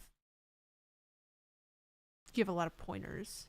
Yeah, it is you. I was giving examples on like the masking. Um. So, oh, actually, symmetry tool, a godsend. I love it. You might have a little bit more problems because the project I would like us to do is not gonna be using the symmetry tool. Ah. So that'll definitely pad the time for for Oh, drawing. lovely. Mm-hmm. Cause I want it to be like an asymmetrical just art piece, right? Uh-huh. Do you understand what I mean by that? I tried sending some examples. Like an asymmetrical design, yeah. Yeah. Yeah, I'm not unfamiliar with Okay. asymmetrical designs by any means. I've Yeah, seen yeah, my but fair it would share. like also have a background and stuff that is also animated Yeah. with Live 2D. It just would have like animations and stuff. Yeah. Okay, okay, okay. Still gotta start thinking about how that's gonna look. Show your Kermit? Oh, right. Fox, have you seen the Kermit crotch? On Orpheus's model? Yeah. Yeah. I was there when you did it. I was there when it was written.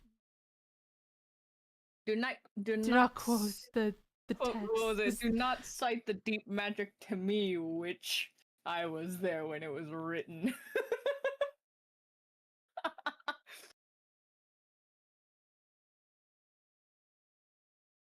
Where's there it is. Oh, yep.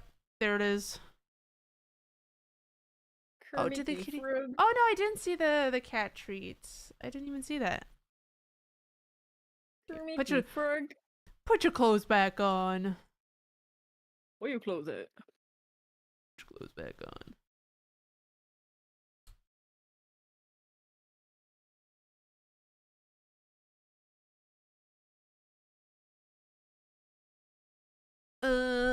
Where's Cash?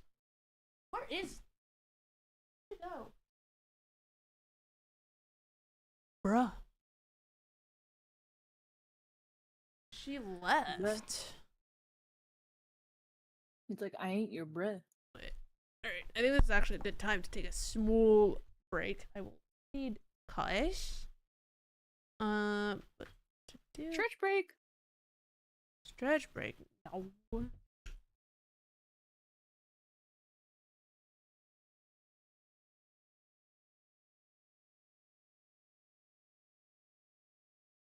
Wait a sec, I just gotta. Just gotta prep. Camera. Dude, this bitch won't focus.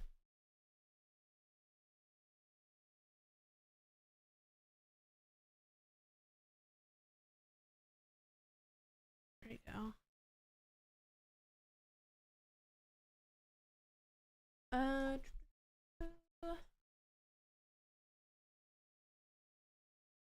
While we are taking a break, everyone make sure to drink some water, eat some snacks or food if you need it.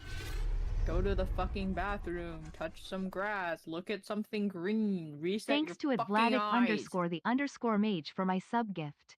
Yee! Ugh. Guys? What now? You're lucky. You're gonna get to give her tubes. Hi, playwright.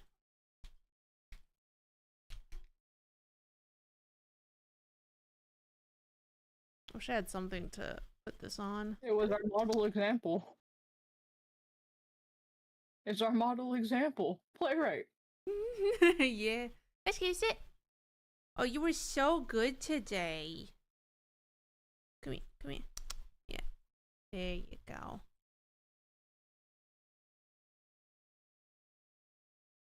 Oh, there's nothing there yet. There you go. You got so many tweets. Hey, she get tube. Yeah, we're showing off your model and stuff like that Ye as model. example. Sit. You're not fully sitting. Sit. Sit. She's like halfway there. Yeah, but now you're not in frame. Come here. Sit. Sit. Look at her sat all nice.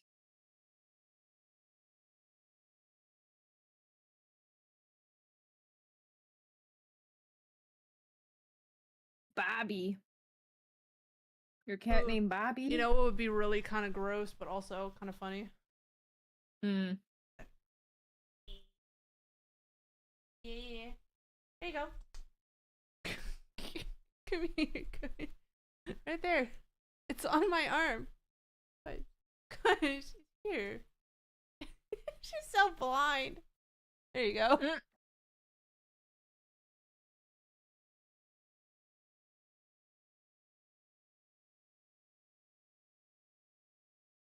Girl, there's so much left. What the fuck?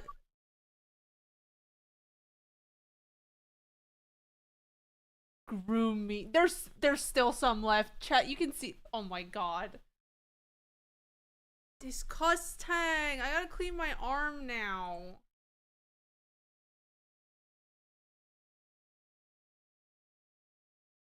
You sit. Sit. Good girl.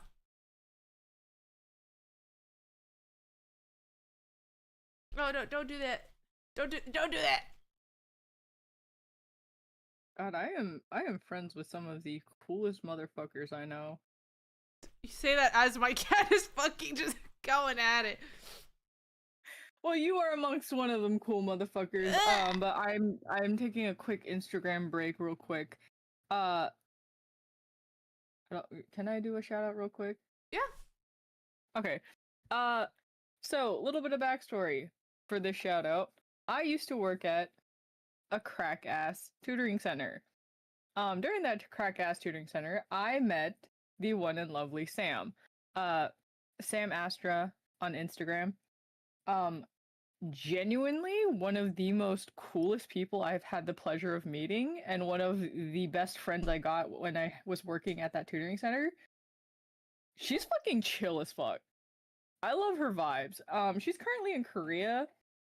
And she's done like a couple like photo shoots here and there, and I'm like, oh fuck, holy shit. Because Korea's currently going through their fashion week, and she has taken multiple photos for that event as the model. She's so cool, guys. Ooh. I'm geeking out about my friend. It's fine. That's my ad break right there.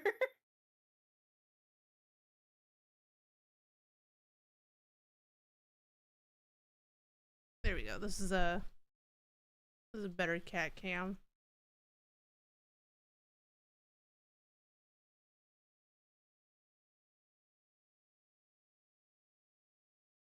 That's just gonna fall. Cash cam. She's like, I eat at my own pace, you follow me. Yeah, she would have this whole tube in like one big shot if she could. Mm.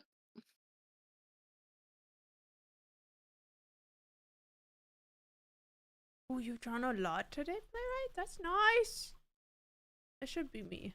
Ooh. Is any of it viewable by human eyes? May Or we is it all witness? secret?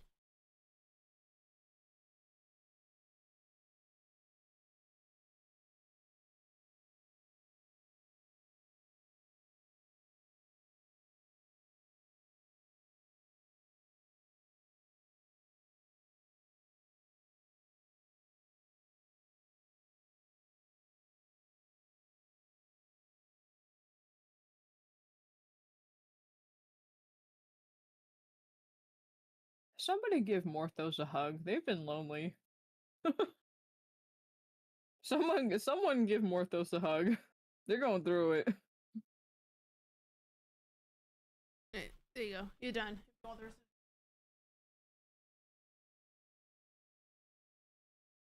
Right. Cash got tube. She's lucky. She She got got a bunch of Vtuber. she got a bunch of free samples at the pet store Mm-hmm. and new food. And she gets tube Mm-hmm. today. And she gets tube. And she gets tube.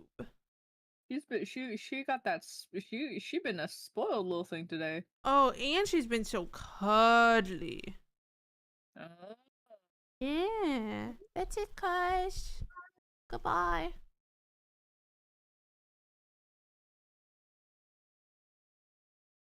Yeah, go back to teaching.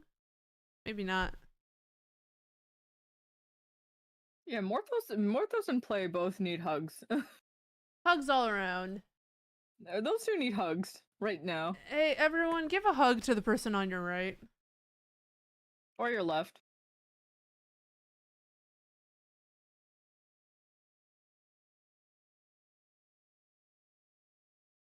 All right. Um, he sent in DMs. Oh, I look.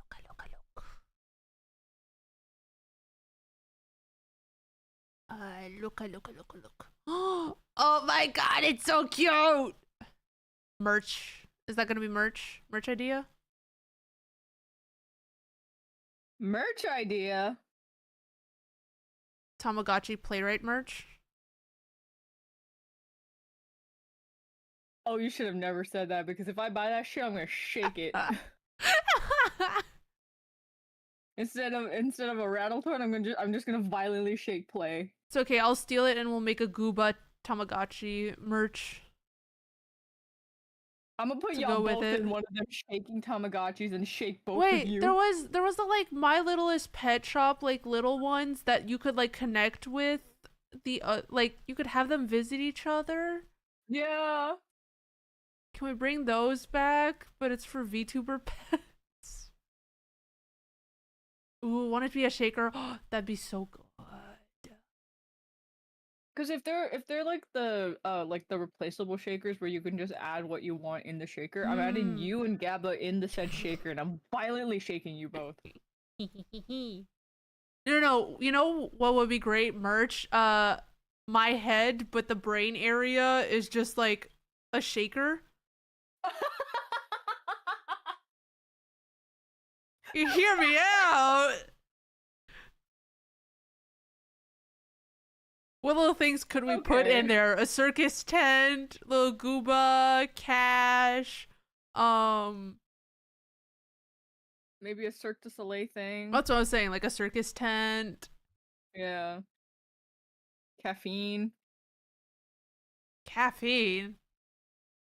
I don't live off of caffeine. Oh, I'm sorry, alcohol. I don't live off of alcohol. I say as next week is the drink and draw. Exactly. Uh-huh.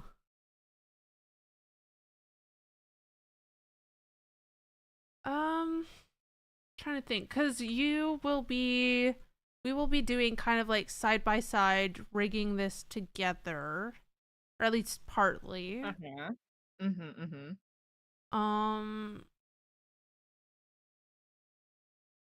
My God, I might be too efficient at teaching you. Because we probably could go over either live 2D stuff. I mean, if we go through the lessons relatively quickly, just because we're both kind of locked in and shit like that, what I could also end up doing is because for my self-study class, I'm gonna have to do a VTuber like beginner kit anyway, because my professor saw my shit and they're like, so I saw that you're gonna do a VTubing model. Is it gonna be separate from your internship? I'm like, yes, it's for like personal. I'm taking the lessons I learned and applying it. Wait, you gonna make your own model? Mayhaps. But here's the problem. Time. You'll have to find a reason to use it afterwards. Exactly. And I'm like, do I really want to start streaming? Well, I mean, worst case, we can start. I mean, you could use it during like just VC, Your stream, like probably. Well, yeah, that and just like hangouts, like use a virtual cam instead of webcam. on true. Discord and stuff.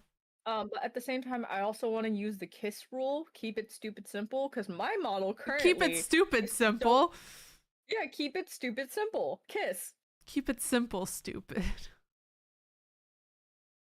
No, keep it stupid simple. No, it's keep it simple, stupid. I thought it was keep. No. No, it's keep it simple, stupid. No. Yes. No. Google! Well, I guess for you guys, yeah, but like Yeah, my art it friends is. and my art friends and I at school, we're just like, yeah, KISS, keep it stupid simple.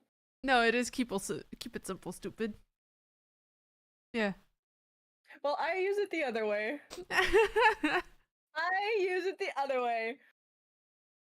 My KISS rule is keep it stupid simple, so that's what I'm gonna use. Fuck you guys. As always, Fox just does the opposite. Exactly. That is my entire being. The other way is nicer. It is. It is. It is a lot. Can't believe you're nicer. using the more polite version. Hey. Hey. Hey.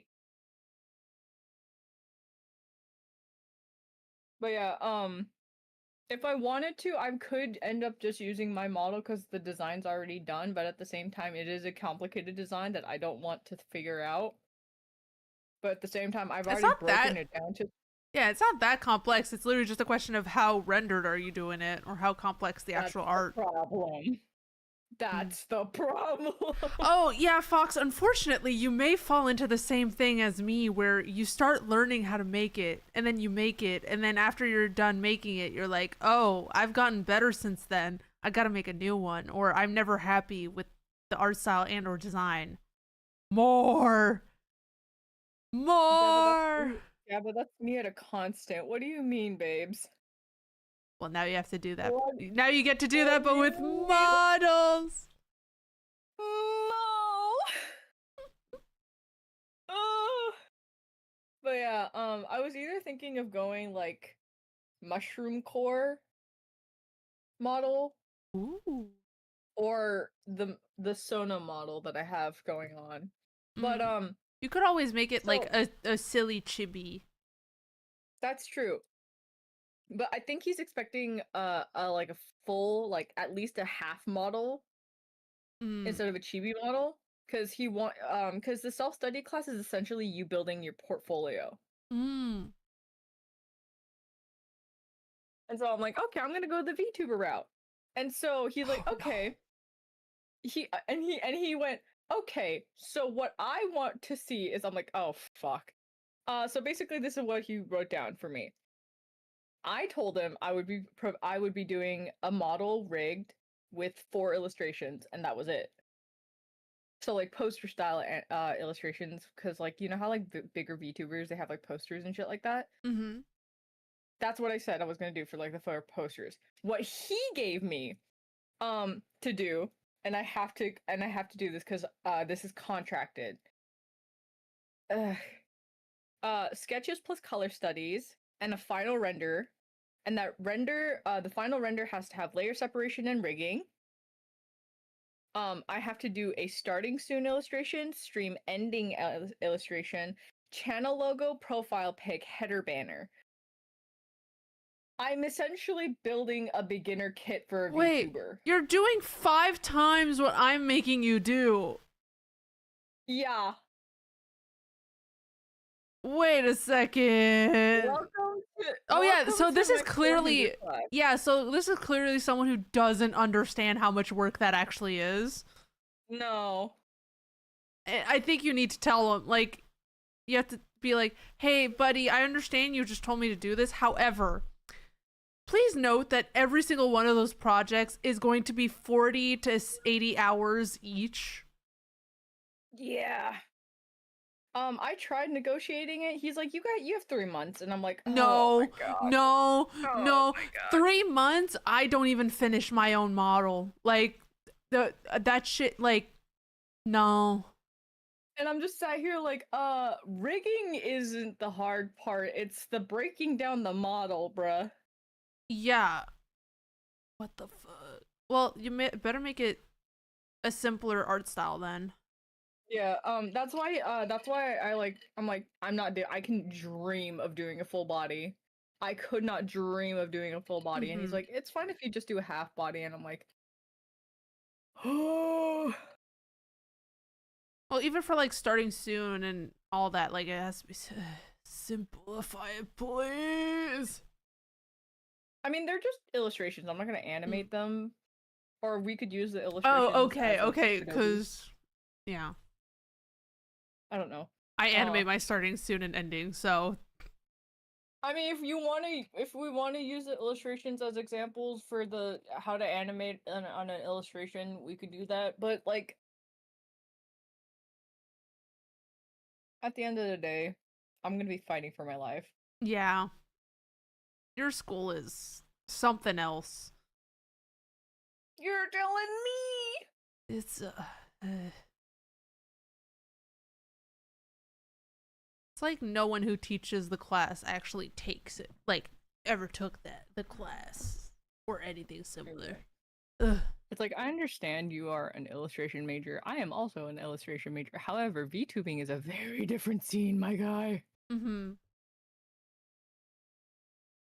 And you just signed my death warrant. Thanks.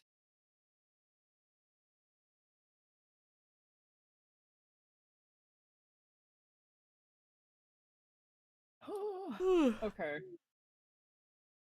right. Okay. So, um, I think I If am. you want to call it there for your for the VTubing stuff, because I don't want. I feel like how long have you been streaming? Hold 2 hours. Hasn't been that on. Oh, long. okay. Never mind. Never Yeah. mind. Continue. I'm just eepy a little bit. Ah. Cause, Oh no, you can't be EP now. You still gotta do the gaming thing. huh? Wait. The what? Huh? Wait, Huh? hold on. Wait. It's Tuesday. Oh, right. I'm fucking Game night was wild. yesterday. We played Repo. Oh, fuck. I had school. Hmm.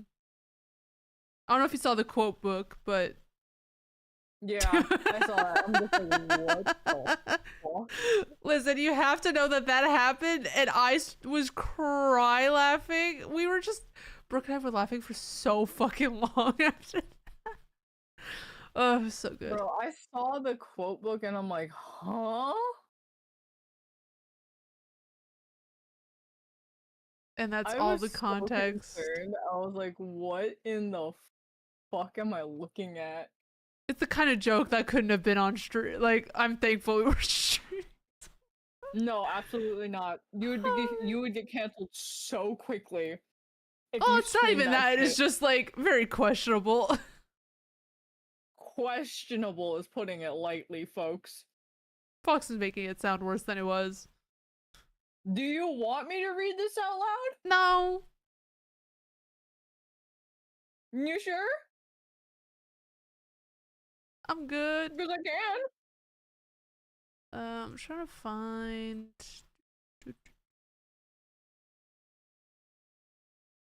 Model. Yeah, it's happening. All right, I'm going to start the Live 2D project. Okay. I think I'm kind of gonna go over.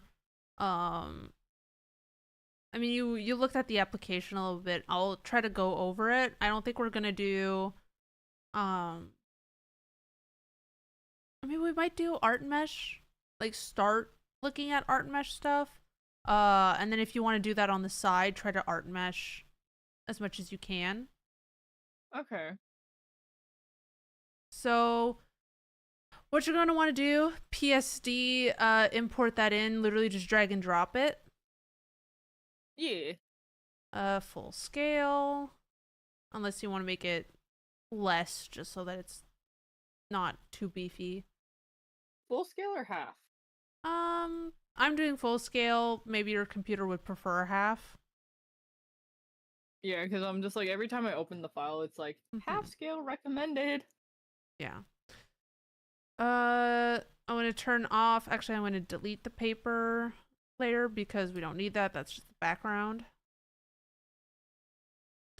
So if we look around, if you click on like anything down here, you'll see that the ID here is the same as the name. The name is that layer name. ID is the art mesh ID. And that's what I meant, where like if the name of your layer has a space in it, this is gonna come back as art mesh and a number. So yeah, and those are this is the ID that you see within VTube Studio. So it's really annoying if you don't have these named, because then it's kind of hard to find all your layers. So up here you see all of the layer hierarchy. You can specify within this, like, you know, if you want something to be higher than where it actually is. I think everything's good for now. What I'm gonna do first, so I'm looking at this. Everything's kind of already in the order that I need it to be. I think first things I want to do is probably set all of the layer masks that I want.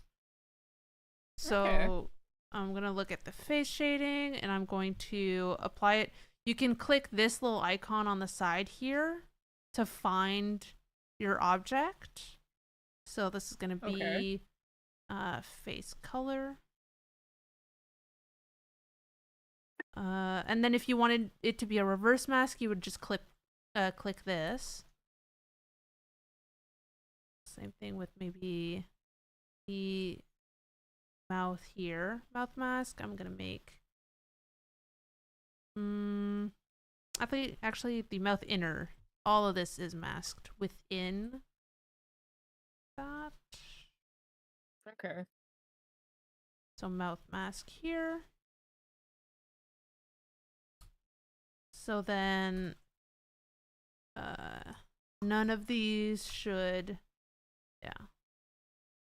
exit. Yeah, perfect. It's fine. I'm just gonna turn now. I'll keep it there. All of the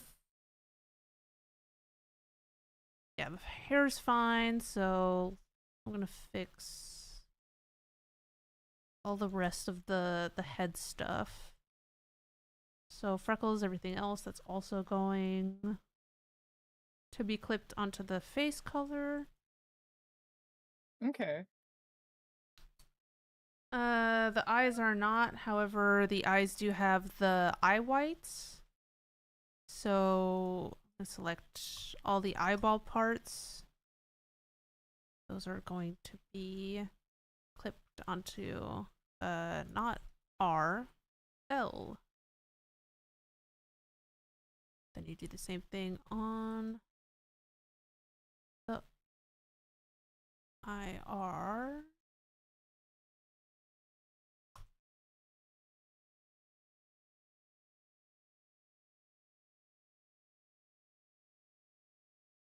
Let me know if I'm going too fast.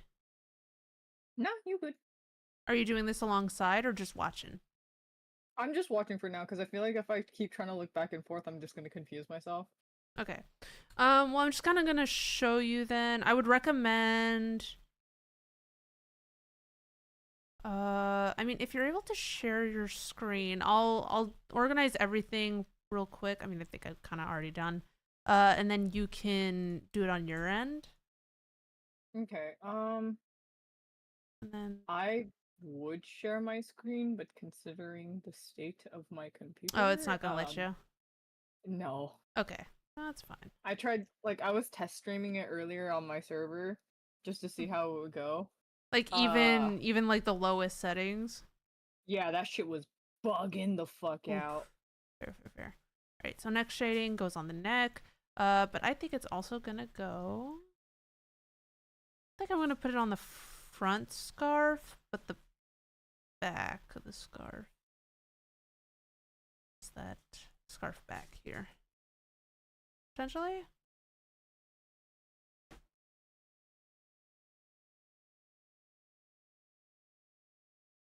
Oh, Cash is playing.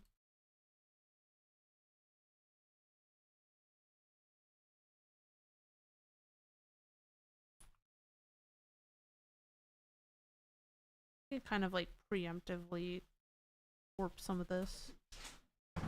Yeah. Okay. So that's pretty much it.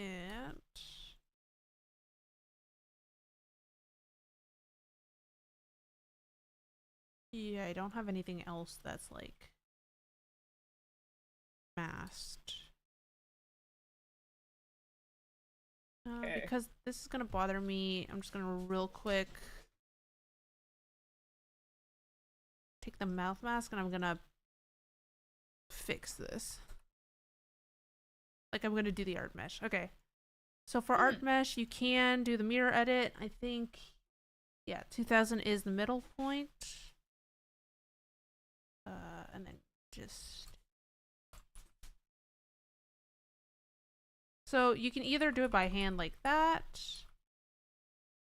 or there's this tool, very helpful. It's kind of like a pen tool. And you can kind of just specify how it moves. Put this here and then make some points.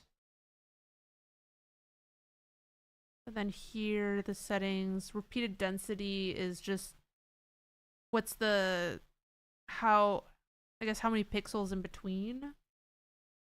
Okay. I want this to be pretty small because I need to have like very good control over this.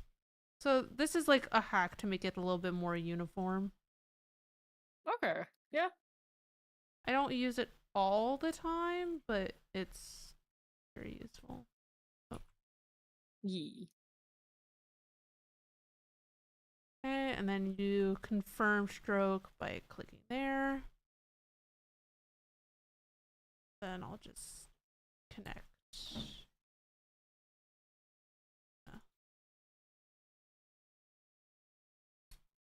Okay. And then I kind of want to do... So you see all these lines? This is like... They're blue because they haven't been created yet. If it's red, it means that it's created. Okay. But it's kind of like auto connecting all of the in-betweens. So if I make a bunch of new dots here, you see how it's kind of like reattempting to connect those in between. So I think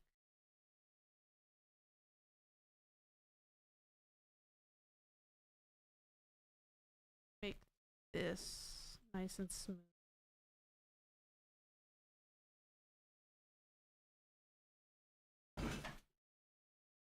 Christ, gosh, you got the zoomies.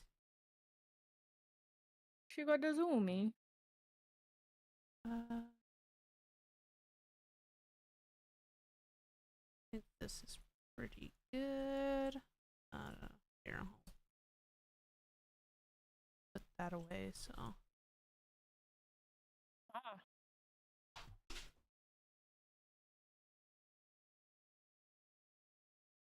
And then I'm just gonna kind of hand whatever, because the in-between literally doesn't matter because it's all the same color. Oh, okay.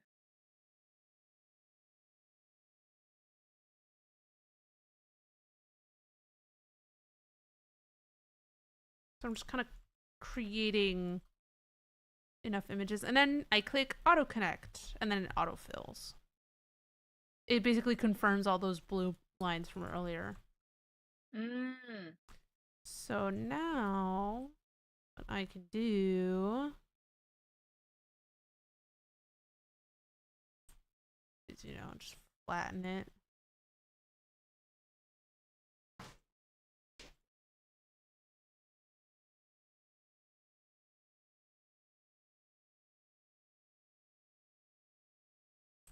So now when I, want to use it, I'll just undo that.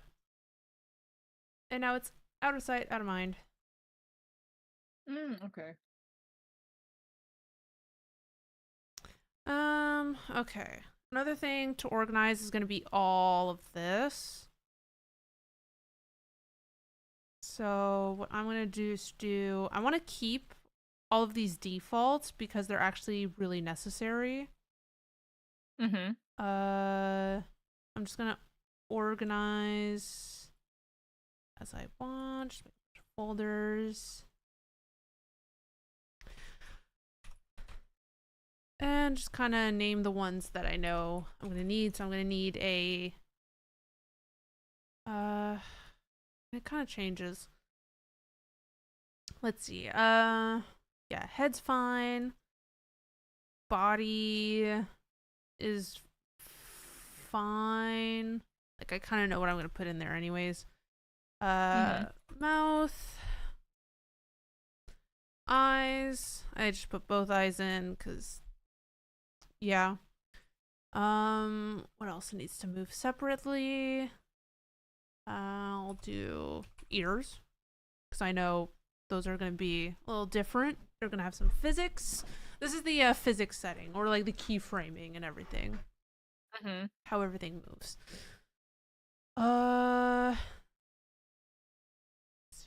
Eyes. Hair front. Hair back. What are you chasing, Kais? What else? Her thoughts. I like clothing physics. The booba physics. That will go under body, I think. Yeah. So I think I'm just gonna say clothing. Mm-hmm. And then I like to just organize this alphabetically. Okay. Because it just makes more sense for me if I'm trying to find a specific thing. Oh my god. So angle XYZ, that's the head.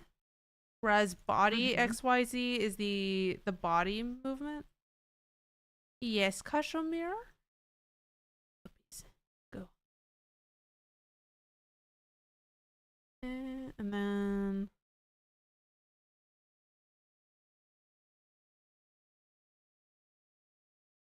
probably shouldn't open all of this. All the eyeball stuff goes into the eyeball folder. Oh, I forgot eyebrows.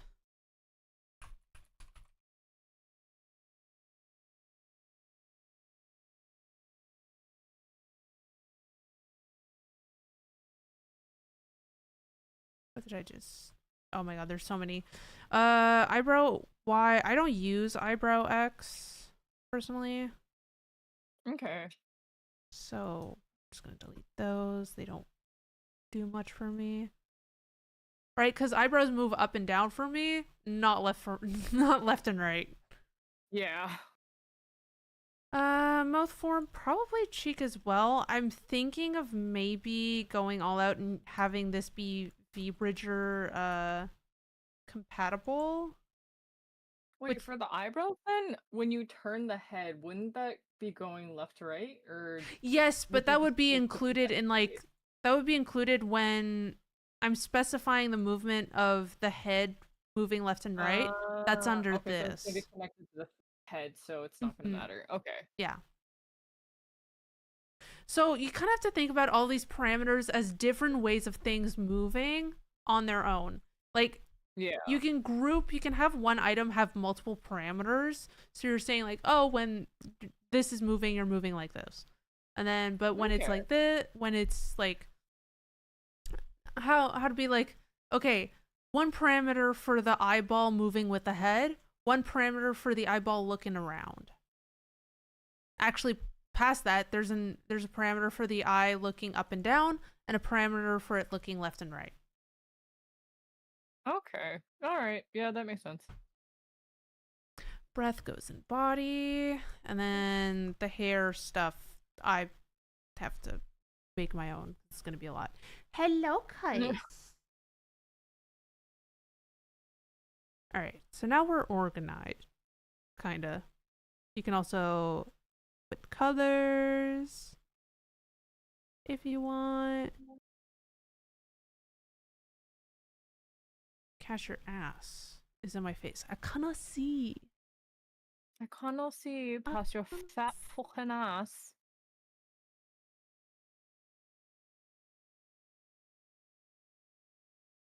Yes. Cash is like, your space. No, no, no.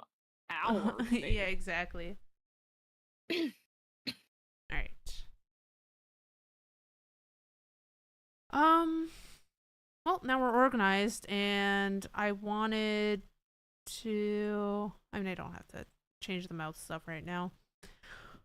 Hello. Sorry, I'm getting distracted.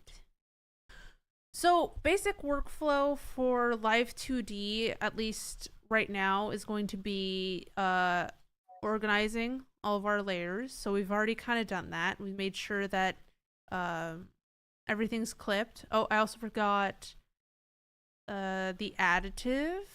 So I have this layer is supposed to be additive.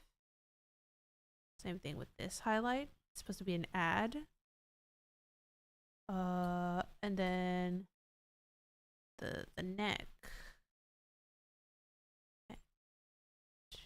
The neck shading is already a multiplier. Okay. Perfect. You want to say hello, guys? Oh my god. I get headbutts.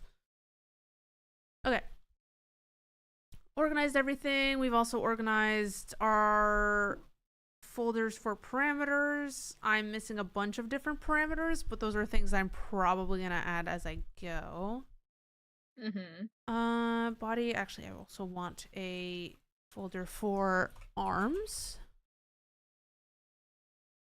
because I tend to do the arms and hands separate. Why can't I yoink? There.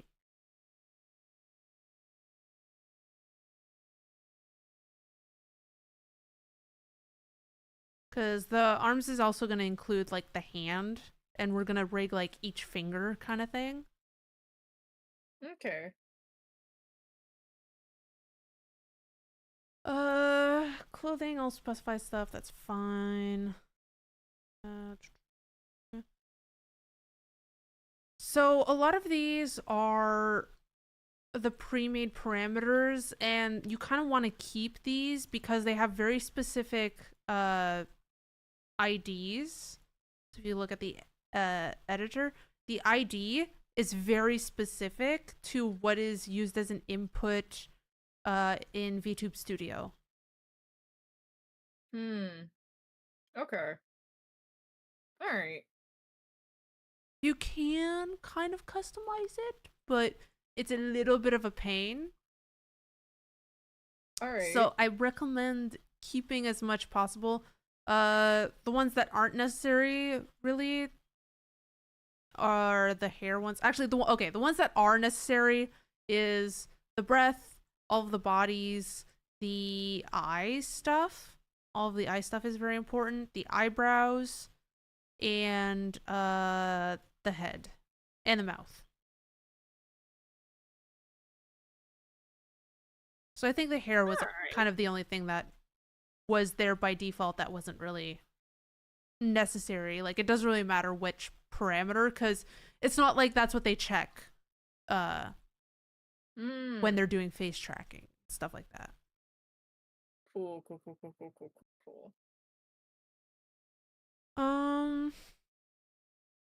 So we can add some parameters now. I would probably do that later as I go ahead and, figure out what's going to move which way. Main thing about parameters is that this is keyframing. The whole point of parameters is you're saying point A to point B, and everything in between. Okay. You'll notice that something like breath, the minimum is 0, the maximum is 1. And the default is 0. So that's why the little gray thing here is at the bottom, because this is the default. And the way that breath works is it just goes up and then down. Breathe in, breathe out, breathe in. And this is automatic. You're able to set this so that it is automatic, which is pretty cool. Okay. Whereas other parameters, you'll see that the ball is in the middle. If you look at it, the minimum is -10, maximum is 10, default is 0. So this is a parameter with a midpoint. So it goes from middle to right to left. I should probably just bring in another model to show. Yeah, so body. So you see breath. It's kind of like you determine what these parameters do, right? So this is what I have determined a breath to look like. Breathe in, breathe out. It's like very small. But you'll notice that everything here, let me select, I think. I can select literally everything that is. Oh, is it just this one? Yeah, it's literally just this deformer that does the breath. So all it does is kind of like lift the shoulders a little bit and puff up the chest. He lives. Yeah. So it's just like a little this. Every time we see like move the breathing thing, it just reminds me of the scene from fucking Frankenstein. It's alive. It's alive. I'm surprised I don't have a body X. Wait, no, that actually makes sense. I never rigged anything to move side to side on the body. So all of these work together, okay? Like, you have to think more small. So think about, okay, the head, how it moves side to side. Okay, then how it moves up and down. You may sometimes have to manually click all the in-betweens, right? Like there's diagonals. This is like the most tedious part, quite honestly. And then if you're looking side to side, what does that look like? But then they all work together. Like that's what the whole goal is, that with face tracking, all of these different parameters, the input affects them. But there is also physics. So, like, you can have it so that a parameter is affected by another one. So let's say whenever I want it so that whenever I look side, the hair sways. But the hair isn't set so that every time every time my head goes to the side, like it moves a little bit. Like I didn't do that manually. This is done automatically. And that's by, you see the hair has a parameter where it's like sway to the left, sway to the right. Yeah. And then another one that's kind of like a sway to the left, sway to the right. And another sway to, and then me being like, okay, let's go parameters. I set it so that the input is my head and the output is all of the hair settings. And that's basically how your physics works. Yeah. So I'm kind of jumping to that just to explain that you don't have to think about overall how everything moves, because you can have everything affect something else. You don't have to specify when I move my body this way, this specific item will move like this. Physics can take care of that. You're more thinking about the immediate, like, what does a head to the side look like? what does a arm moving to the side look like? Right? And then later you Mhm. can determine, okay, well, I want the arm to move like this, but then the lower arm moves separately like this. And then the hand moves separately like this. Okay. And then all together, then you can be like, well, where's body? Then you can be like, well, it's going to do all of that. Mhm. It's gonna move all of those things automatically. You're creating the boundaries in which movement can be done. All right. You're keyframing the maximum and the minimum. Mhm. Welcome back, Bach.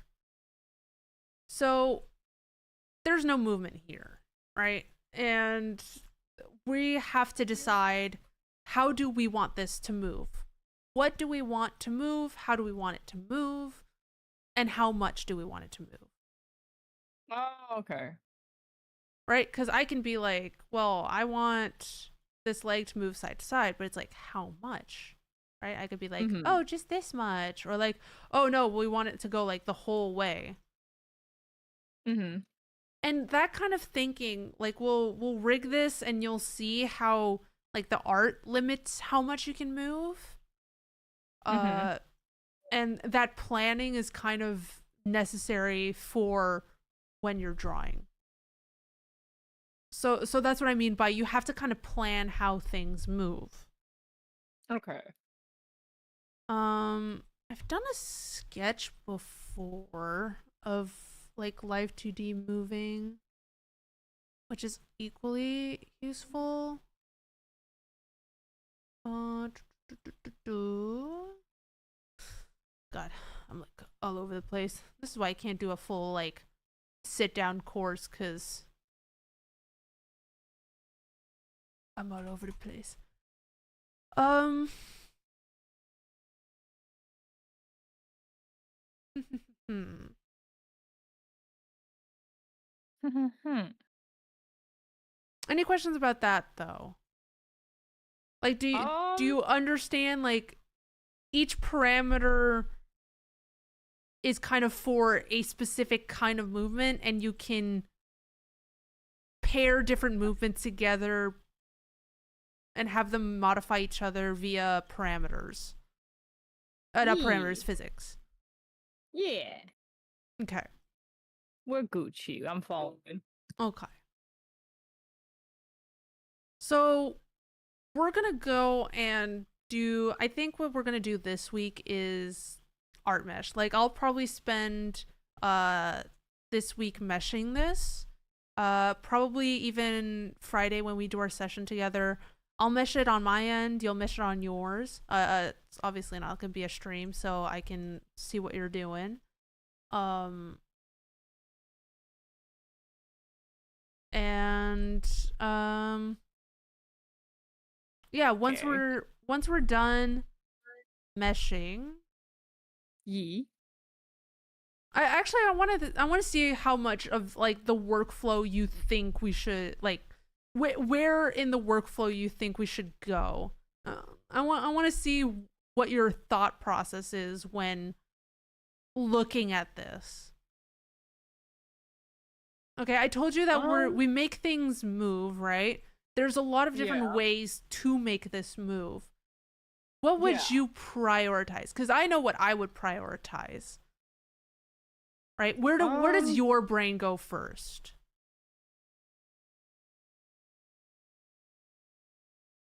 My brain immediately goes for the face. Good. Very good, actually. Because the face is like, Because for me, it has the most like movement and it's the most expressive out of everything. And in general, when it comes to human anatomy in general, faces are one of the most expressive things you can portray. Um, so starting with that kind of just makes sense. Like work hard to do, like work hard to easy, not the other way around. Because I feel like if you start fucking with the body first and then the face, it's gonna get confusing. well, it's not only that. Think about it. If you rig the face, then you know how the hair has to move. Yeah. You can have the hair follow, right? And subsequently, like, the body as well. Yeah. Then the neck will probably have to follow the head, depending on how the head moves. And then the shoulders will be attached to that, Mhm. so on and so forth. It's Well, like it's like kind a of. chain of reaction. Yeah, but also not really. Honestly, you could start with the body. You just won't have the face done. Like Yeah, you could. It's just not ideal. However, let's like go in my brain when you said do it in reverse, I'm just like, Mhm. That Let's don't go sound good. further than that. Let's say I give this to you fully, like this is what you see, okay? Mhm. I say, okay, rig the face. Make the face move. I would like what do you think that means, kind of? Like what has to move specifically? For starters, I would assume side to side and up and down. Mhm. But And then also like if we're breaking it, like if we're like breaking it the fuck down yeah, in terms of what I literally should start with. yes, like the basis, like okay, tell me what to hide here. Cuz there is something that you should focus on first. Okay? I like What to hide? yeah, I will hide layers, okay? Here's the head. What do you want me to hide? Bangs. Okay. I'll just take off all the hair, okay? Yeah. Bangs. I want the nose ring gone. Okay, nose ring. Not the nose, just the nose ring. Okay. Any like super like what was it? The what was it? Highlight freckles. Mhm. I want a clean face. I want to see the clean face, please. Okay, you want clean face. That would be as well, I guess, the nose highlight. This? Yeah. Generally, if I were to start breaking it down, I would start from there and working my way up. You can go further. You can simplify this further.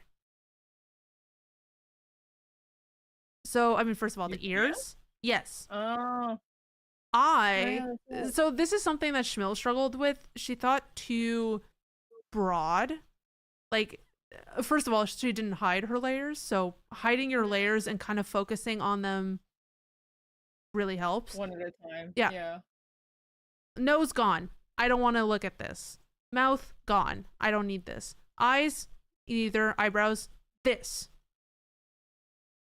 You start with this.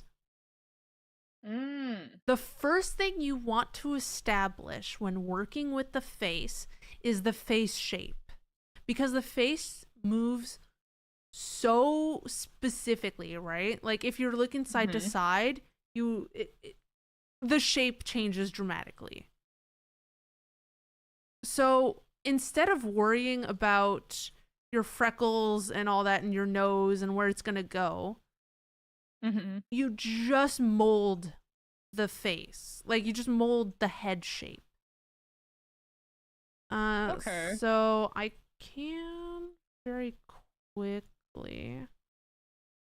Oh, that's not what I meant to do. It's gonna mess me up. Oh, my computer's not liking this. It's so beefy. It's so beefy. Honestly, if you want to re-import the file and make it like a quarter instead of half, oh, there you go. The resolution or whatever it was. It's doing pretty okay with the half, so I think that's gonna be the sweet spot for me. Okay. All right. So I'm just gonna show you real quick. Speaking of face, actually, no, because I have line art. Yeah. Want to.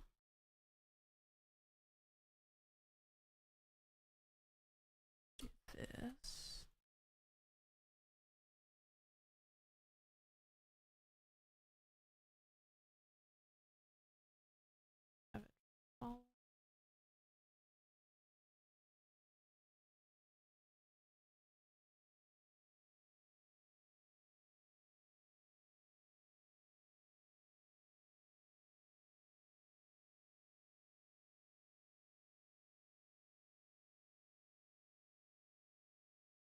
trying to outline this as close as you can because if it goes past the lines that you've created, it basically disappears.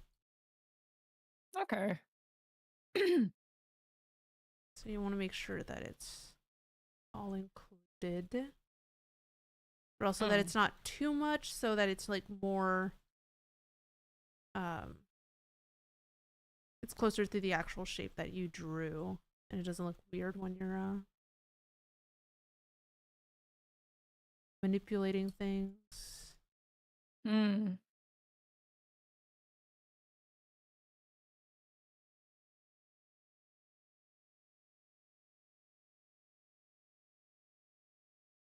It's gonna be a little hard because I did feather this out. But I think the way I'm gonna fix that is by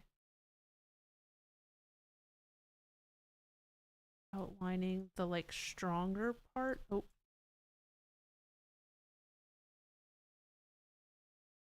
And then kind of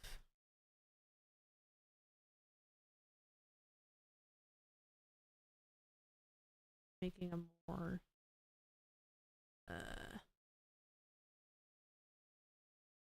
generous part after.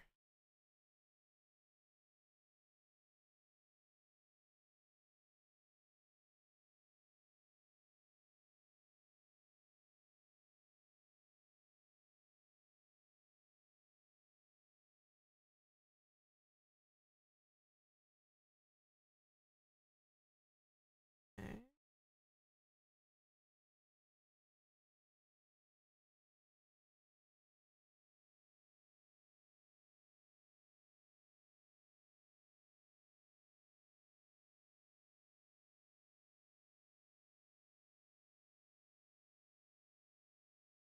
Kind of go.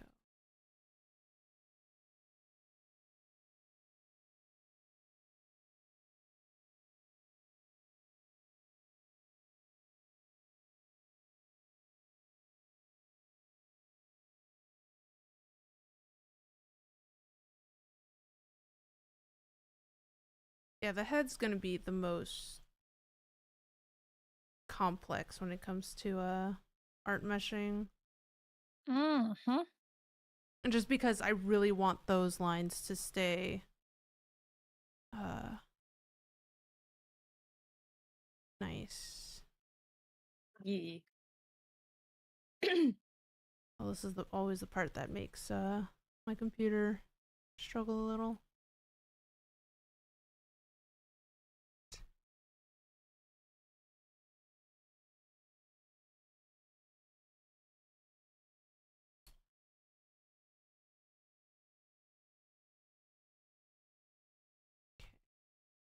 That should be good. Auto connect. Oh, by the way, if my reactions are a little delayed, I am in fact watching you through the stream. Oh, you're not watching me through Discord? You're streaming your Clip Studio through Discord. Oh, sorry. You should told me. You should have told me. Oh. You were so locked in. Yes, but I've been working on this for a while. Alright. This is gonna be the same as the bottom one, which I didn't really have to make. Oh, oh my god. Please. Gotta delete. It makes like a default art mesh, so I delete that. Oh my god. Mm-hmm.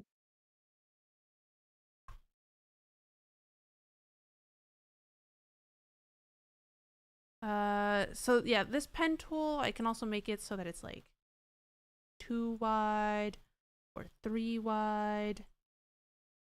Like 3 wide.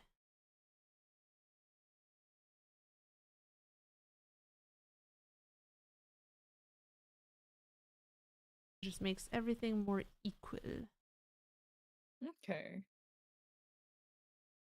So this will very much help make the process faster. Mm-hmm.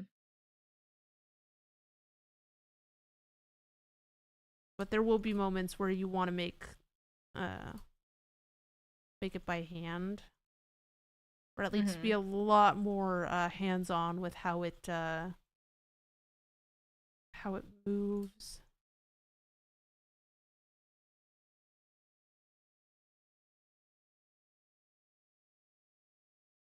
Okay. Do that, confirm, and go up here, connect everything.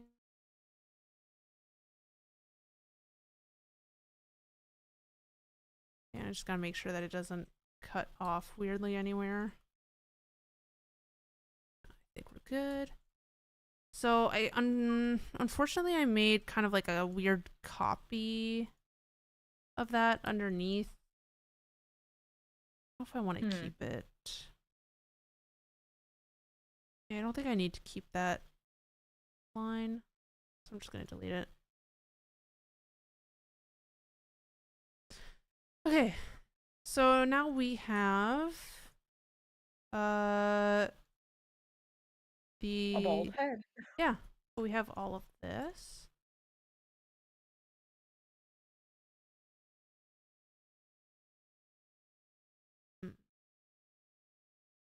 Actually, I want to delete that on both sides.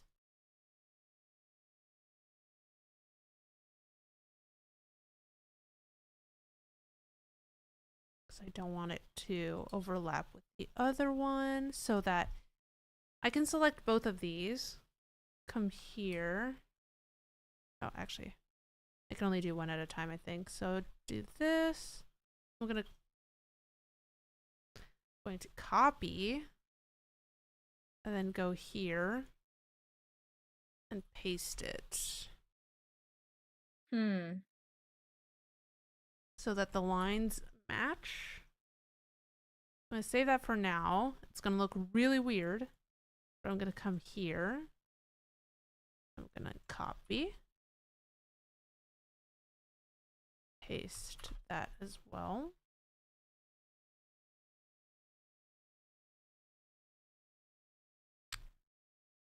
And then I'm just gonna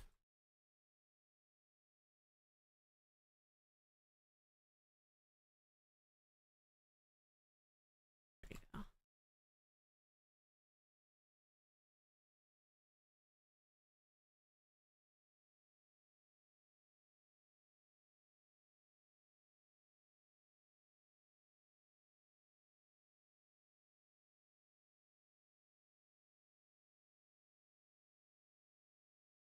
And then the middle doesn't really matter that much just because it is all one color.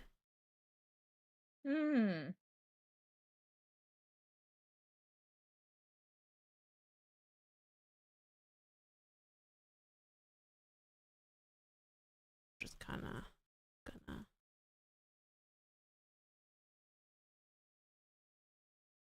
do like bare minimum.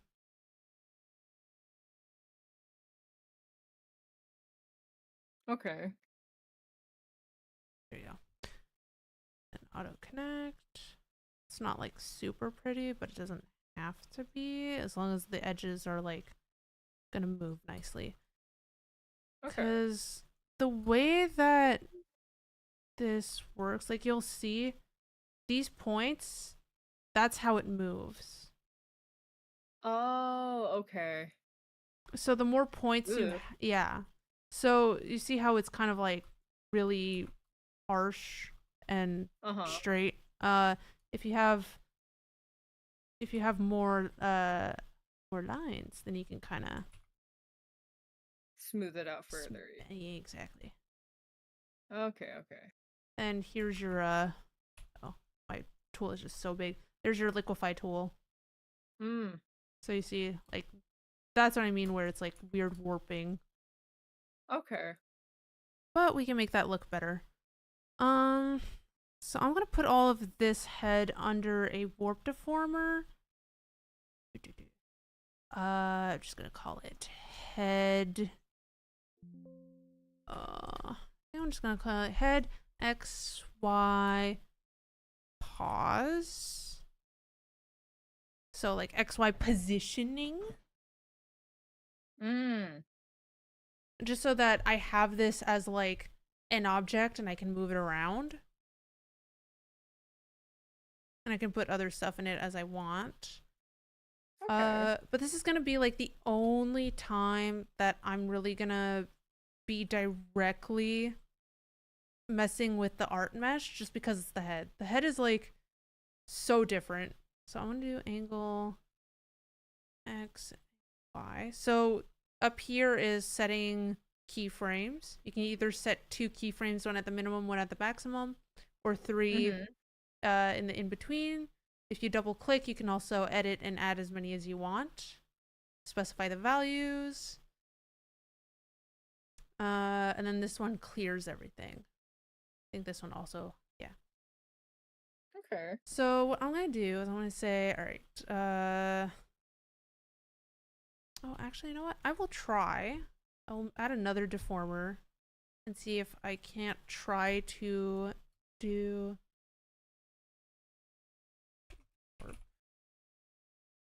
If I can't do this with this. Okay, so if I go.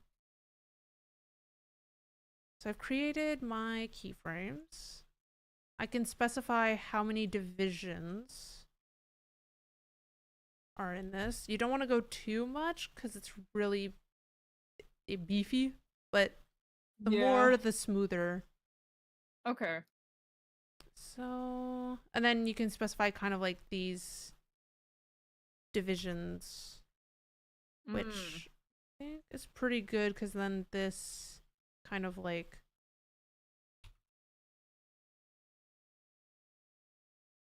three, four, yeah, potentially.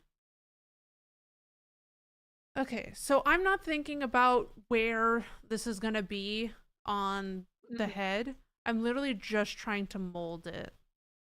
Okay. I do also have to say smooth all on this or else it's gonna look weird. Yeah. And I can even use, as I said, this liquify tool. You hold B and scroll to change the size of it. But I can kind of just... You just hold B and then... Yeah. Oh, hold B and scroll. Okay. Not scroll, just like click and drag. Oh, like drag, click and drag. Okay. Yeah.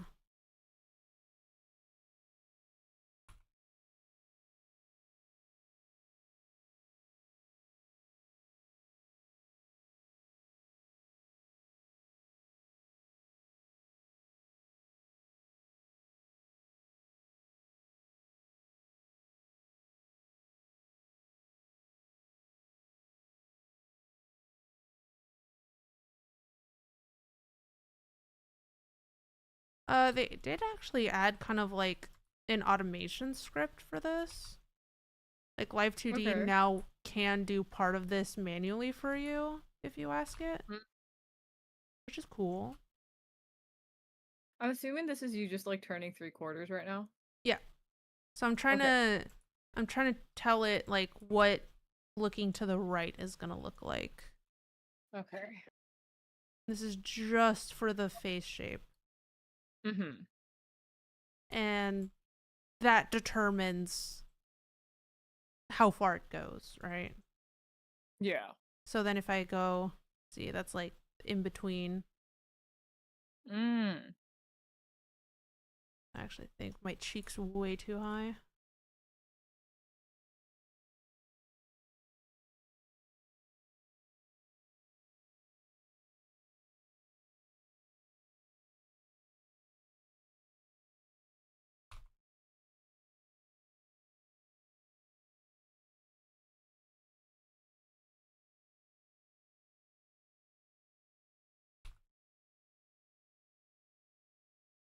It's basically just liquify tool. So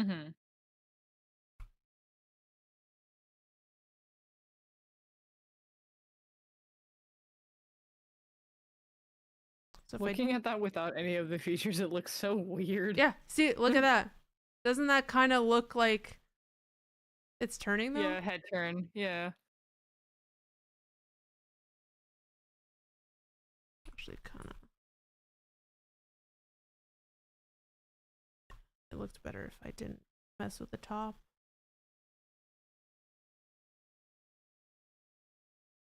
So you'll see even more. I'm doing things ahead of time, right? Obviously, I should art mesh everything beforehand. Mm-hmm. But here, I'll also do this. So now you see, okay, that's not bad, but like obviously you'll want when the head turns, it moves. So then Yeah. there you go. I have Oh, okay.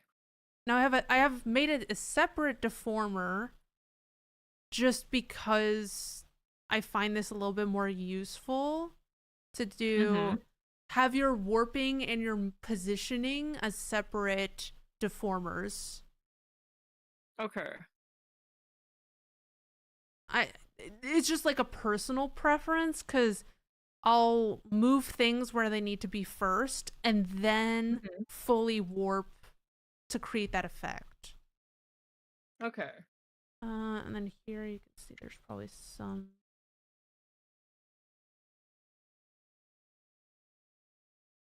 stuff that I can like manually fix.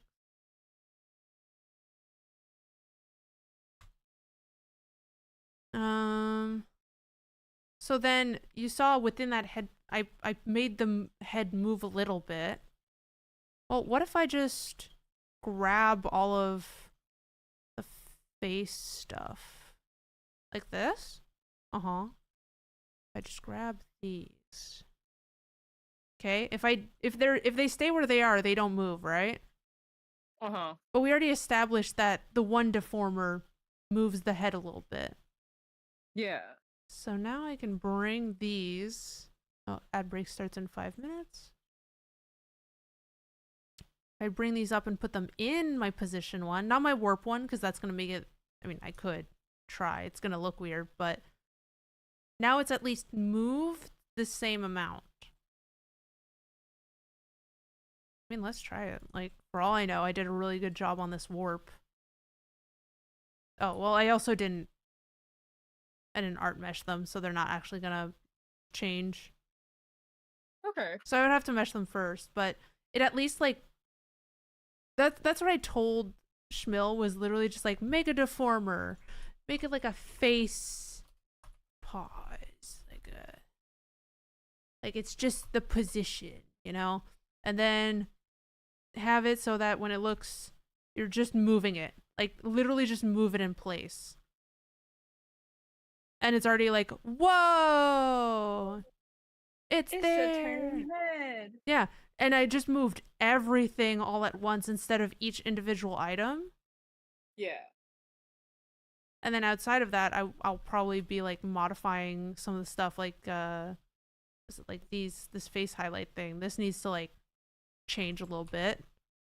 But whoa, I already have. I'm basically halfway there. Basically. So it's stuff like that where I mean like start small. The head is obviously a very specific thing. Yeah. So that's like a different story altogether, but like start small. For the body here, I'll make every single finger move on its own. Okay? I'll figure out how, like, you know, it swings to this side, it swings to that side. Okay, then I figure out the hand. I make that move this way, that move that way. And then the arm. And then the top of the arm. Okay, I made the arm move I made the arm move this way. Well, what does that mean? Well, that means that these all have to move as well to follow. Yeah. So figure out one thing, how that moves, and then how everything else around it is affected. And you can put that on the same parameter, right? Because if I have a parameter for when the arm moves left and right, well, there's going to be a parameter for how this moves when the arm is moving left and right. But I can also have a separate parameter of like, well, do I want this to like jiggle up and down? Right? Do I want any physics? Well, that's a separate thing. It doesn't matter if the arm is moving or not. I can just have that be like a movement that it can do.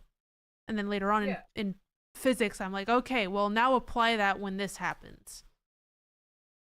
So you set like terms and conditions basically. Yeah. Same with like the boobs are gonna like move left and right when the body moves because that's part of the body, but booby jiggle separately. Yeah. We're gonna have different parameters for when booby jiggles. So that's kind of the yeah, that's pretty much the workflow. So I'm gonna have to go ahead and Supervise. hmm? You're gonna have to probably supervise throughout this, though. I'm gonna be Oh honest. yeah. No, that's exactly why I was like, I need to supervise. I will also put a toggles.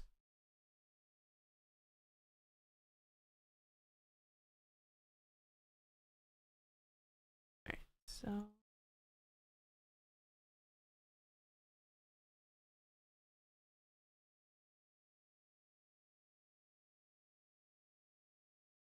because toggles, so I'm gonna create a parameter for toggles. I'm gonna call it heart hands on, and then by default it's gonna be off, so it's gonna be at 0.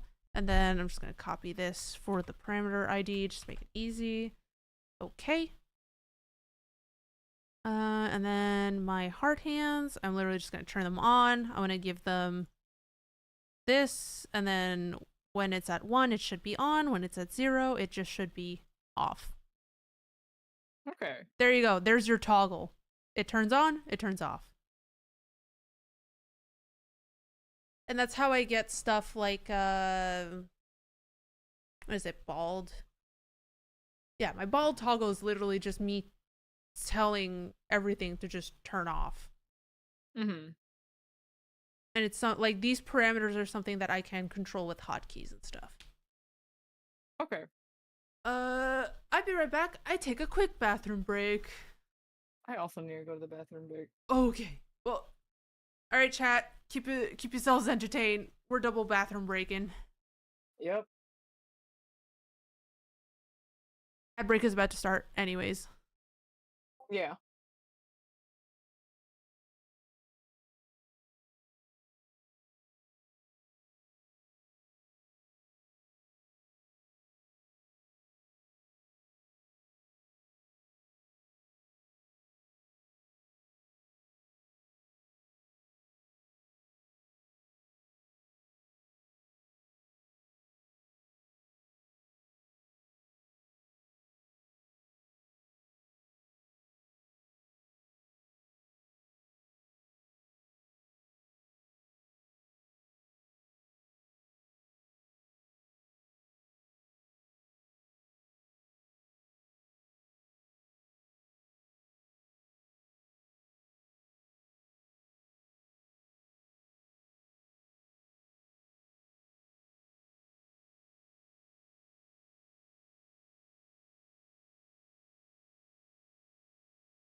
I am back.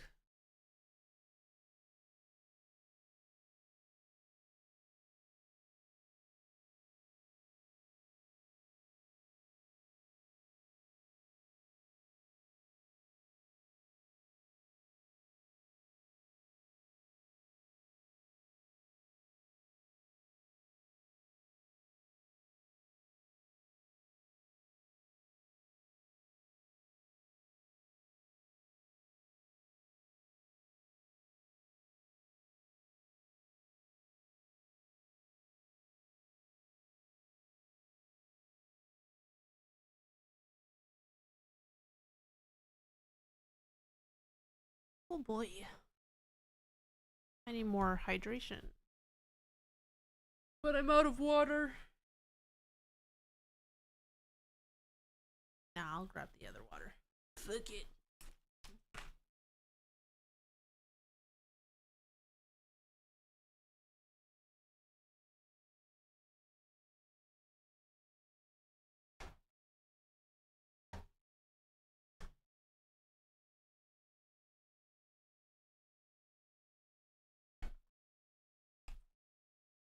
Alright, I'm back again. Part 2.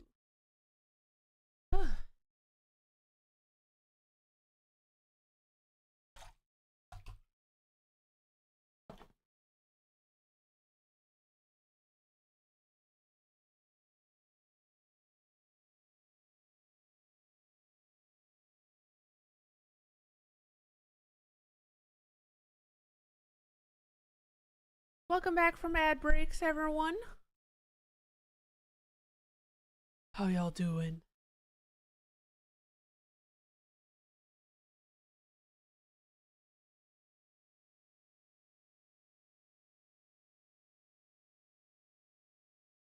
Again, feel free to ask questions as we go, but it is just kind of me tutoring Fox and y'all watching at this point. But fair.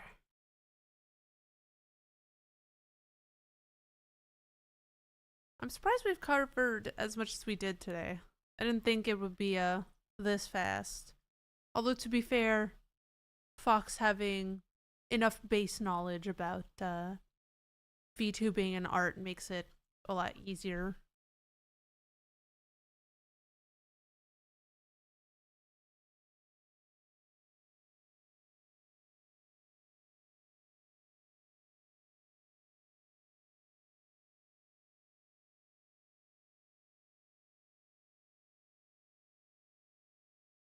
But seems most of my week is going to be this. Let's see.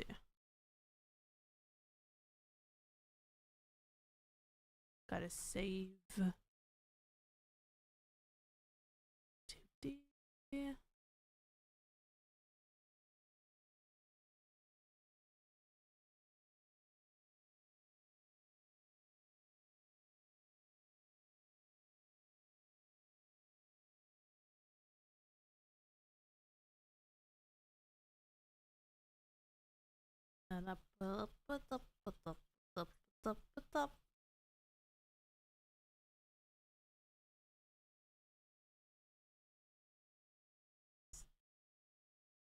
A little dancey dance.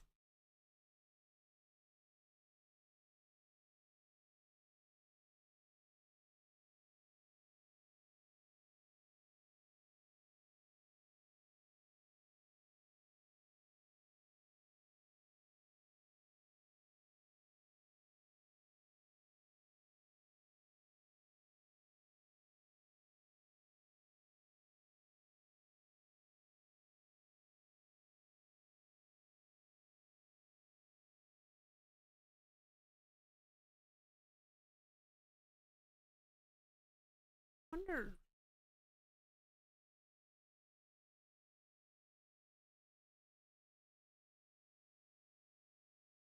I doubt. I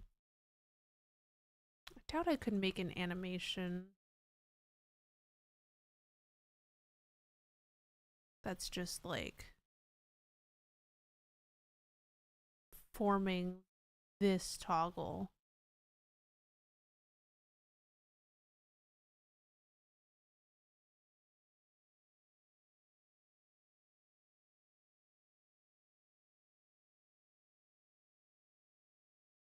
Would be tough.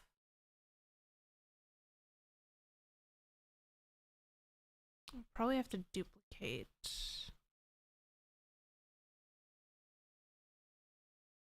the hands.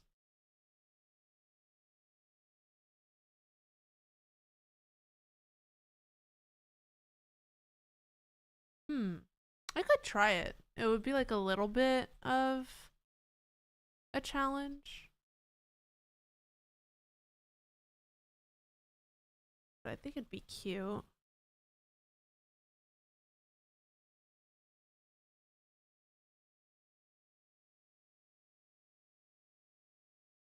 I don't know how it would turn off though.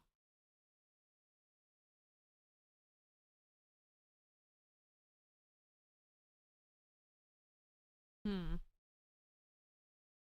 Ideas are brewing.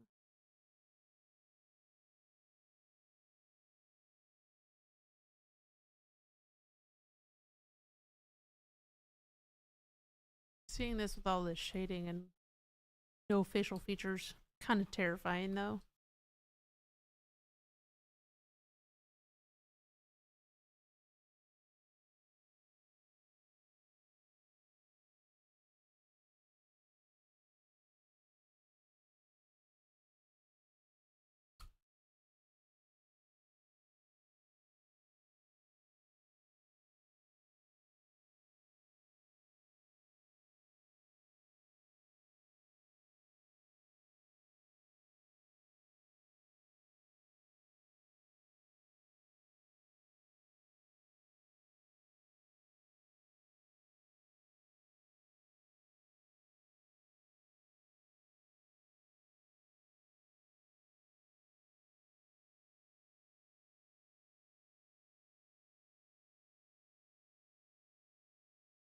Oh, okay, finally back.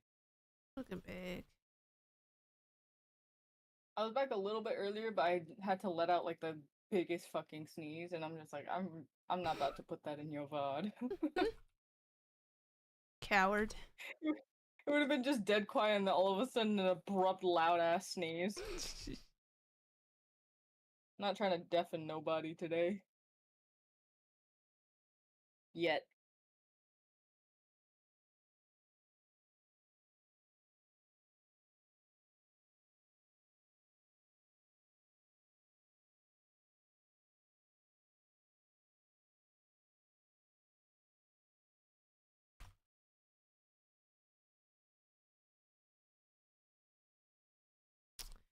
I mean, that's kind of pretty much it. I think a lot of what you have to learn next and what I'll be teaching you is literally just like as we do it together,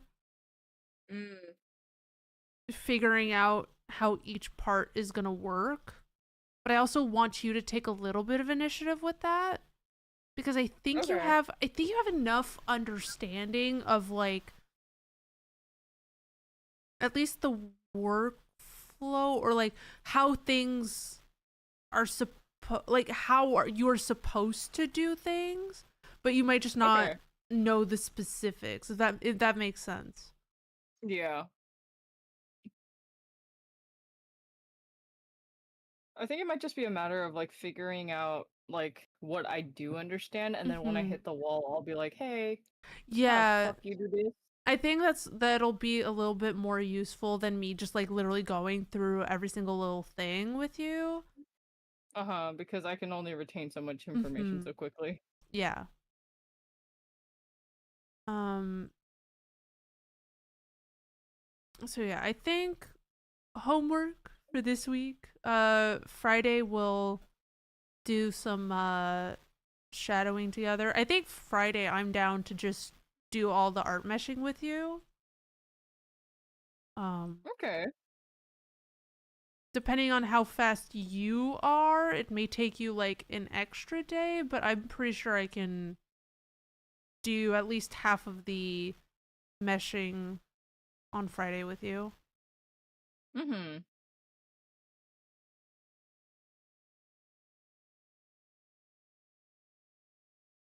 So, cause yeah, that's the next step. The next step is literally just meshing everything. Hmm.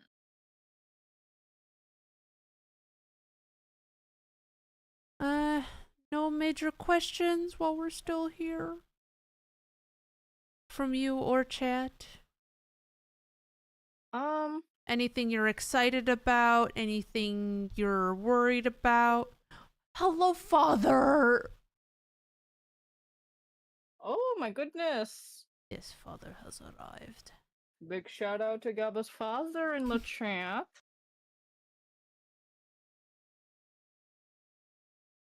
But yeah, It is how you the feeling? void, papa.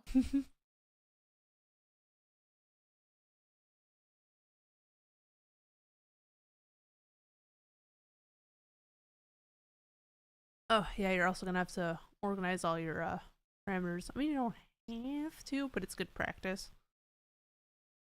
I'm gonna have to. A lot of the organizing is like necessary, and it's better to do it as fast as possible. Mm.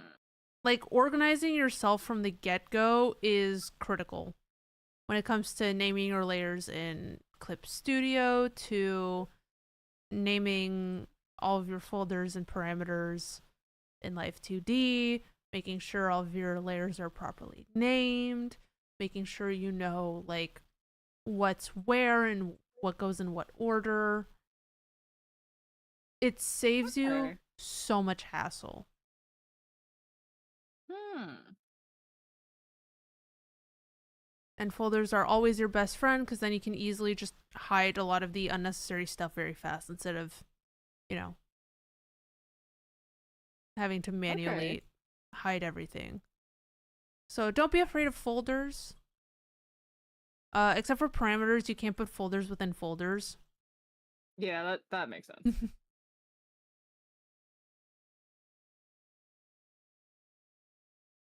Yeah.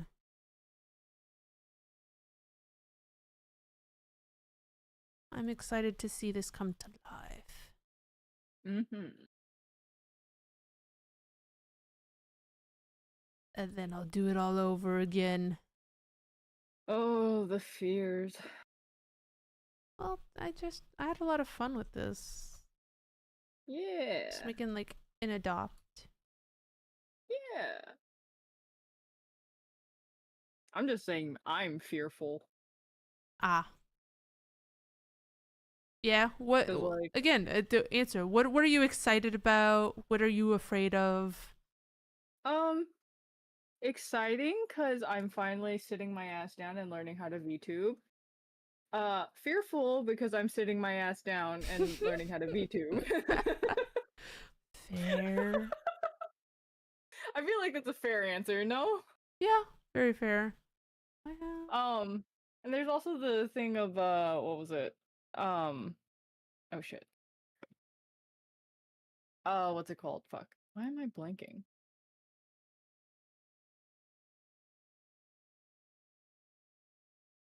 It's also the thing of like once I do learn shit, I'm gonna then have to apply what I learned on that shit to the self-study class, and I'm just like, oh, yeah.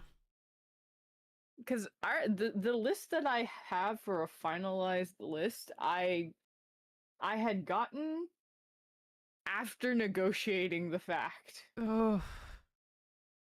so I'm scared to say the least. You never know, guys. I might end up just starting a Twitch stream for the hell of it because at this point, my professor's making me create an entire beginner kit for what is essentially a streamer. Well, Minus here's the some question. Does minor it have to details. be for yourself? Well, I'm not gonna sell it. Yeah, I know, but I didn't sell a lot of the models I made my friends.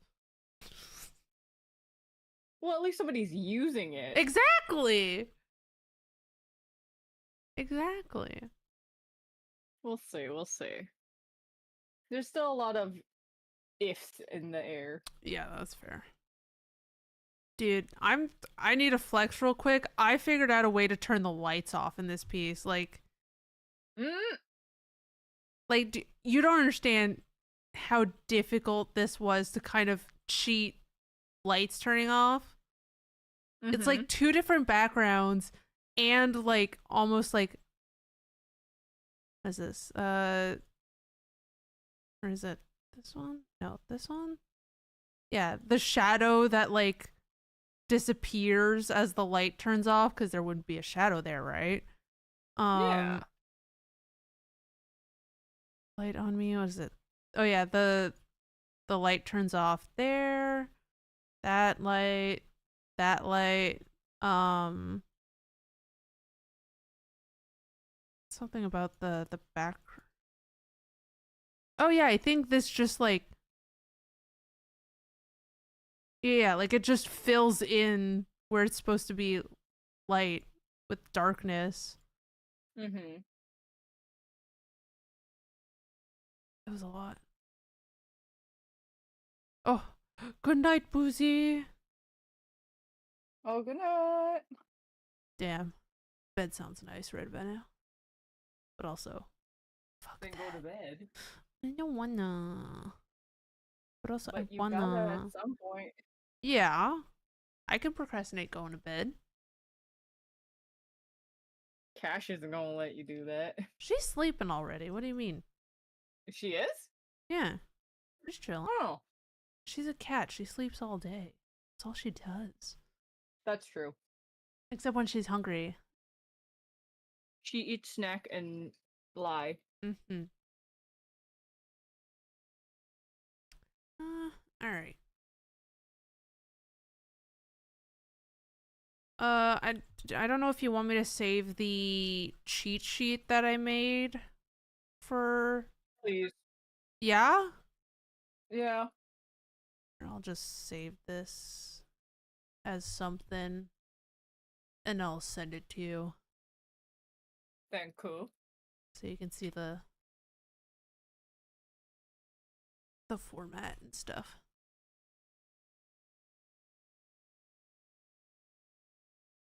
Cuz I guess it also includes the order that all the layers are in. Mm-hmm. Also just gives me a generalization of like what to look out for. Mhm.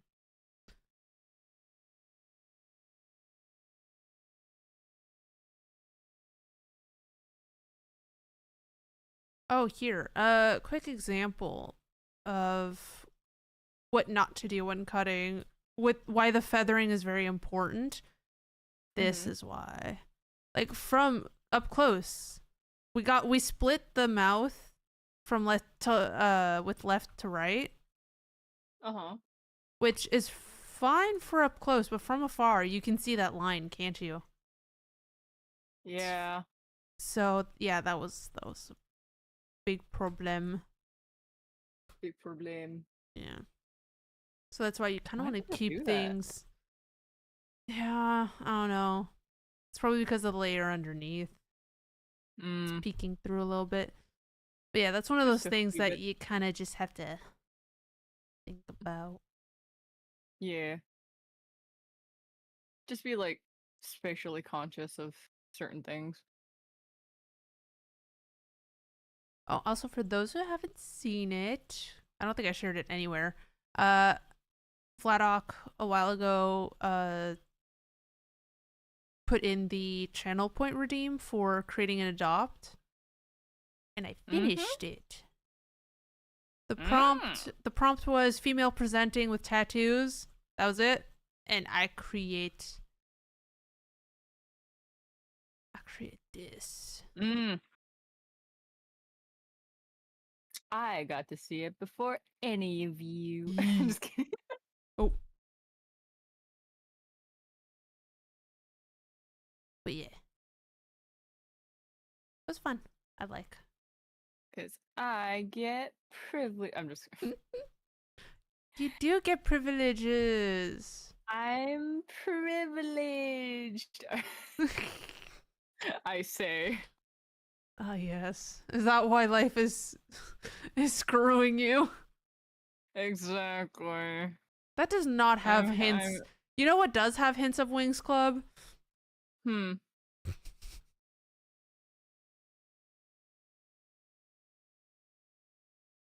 Maybe the Yeah. Wings Club adopt. Maybe. Just maybe. Just maybe. Mayhaps. You can say. Which apparently the reboot, the promo videos that they've been making for it may or may Oh not have been made my with God. AI. Oh my fucking god, dude! I saw the design for Diaspro. I cried. I have It is not. I so I am bad. so fearful. What It is so bad. No. No. She looks AI generated. I'm afraid. She looks I'm looking. god awful. I'm You're gonna searching. scream when you see her. No, that's a game. She genuinely looks awful. Like I thought season like 7 and 8 Diaspora looked bad. Nah, that take the reboot takes the fucking cake. The reboot Wait, is takes this? the whole cake. If you're seeing a really high pompadour like little like the Miss like the little Miss Tiara Yeah. character, yeah, that's her. I mean, it. She looks awful. She look. Oh wait, no. Okay, wait, no. Okay, I'm looking at something. Wait, what? No, this isn't real. Hold on, let me just send you. Let me just. Because I'm seeing just two send different. it I to think you. one of these is from the movie. There's one that's not that bad that I'm seeing. Okay, yeah. The one that I'm seeing, I think, is from a movie. Yeah, that one's from a movie. I'm pretty sure I know which one you're talking about. Yeah, this one. Oh my god.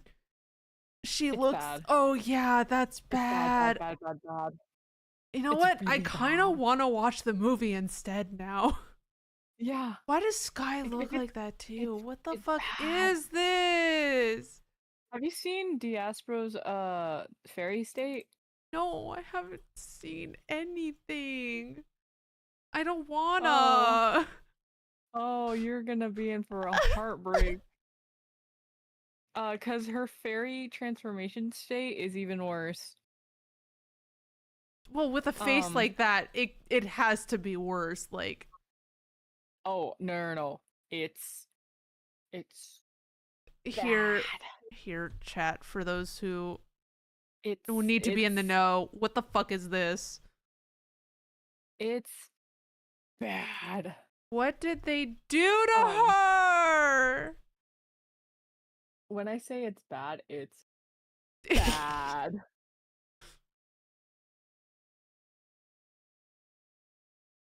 It's not good. It's not good. Why is she hanging out with the witches? I don't know. What is this? I wish I had an answer for you, bestie, but I don't. That is the most hot topic Darcy of all time, but also Right. like what all of the tricks. I thought the tricks looked somewhat okay during the Winx reboot, and then I saw the trailer for it. I'm like, never mind. I rescind that statement. It's so really miraculous ladybug coded. Oh my god, it is. I hate it. Dude, even the reboot for Miraculous Ladybug looks better than this. Oh god. She looks bad. I mean, at least she has blonde hair, unlike unlike this movie version. Wait, I think I know what you're talking about. Yeah. It just I don't know what they were 3D thinking. does not work with. It can work. No. But, it can I'm sorry, work but if they did it right. no. I'm sorry, but Winx Club in 3D does not work. That yeah, Like that's period. True. Like Yeah, it just that's true. period. Like full stop. All right, I hate it. Also, have you seen? So there's already been teasers of Dark Bloom out. It's bad. She look a mess. Like her transformation for Dark Bloom straight up looks like fan-made Dark Enchantix videos back in like 2012.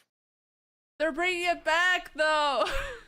The people don't understand. No. Bro, it's so bad. Like, why didn't you just give her the classic Dark Bloom outfit that they gave her? Come on, guys. They just nasty.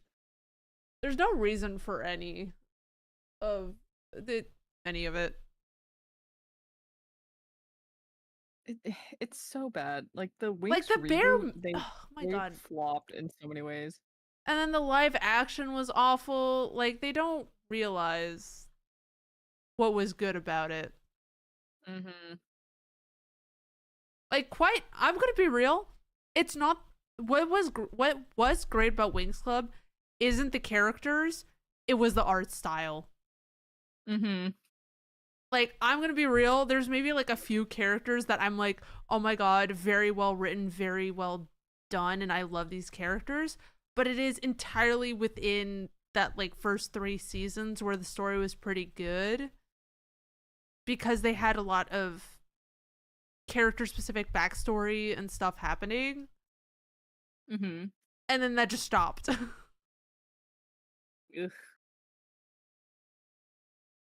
Anyways. I will still not.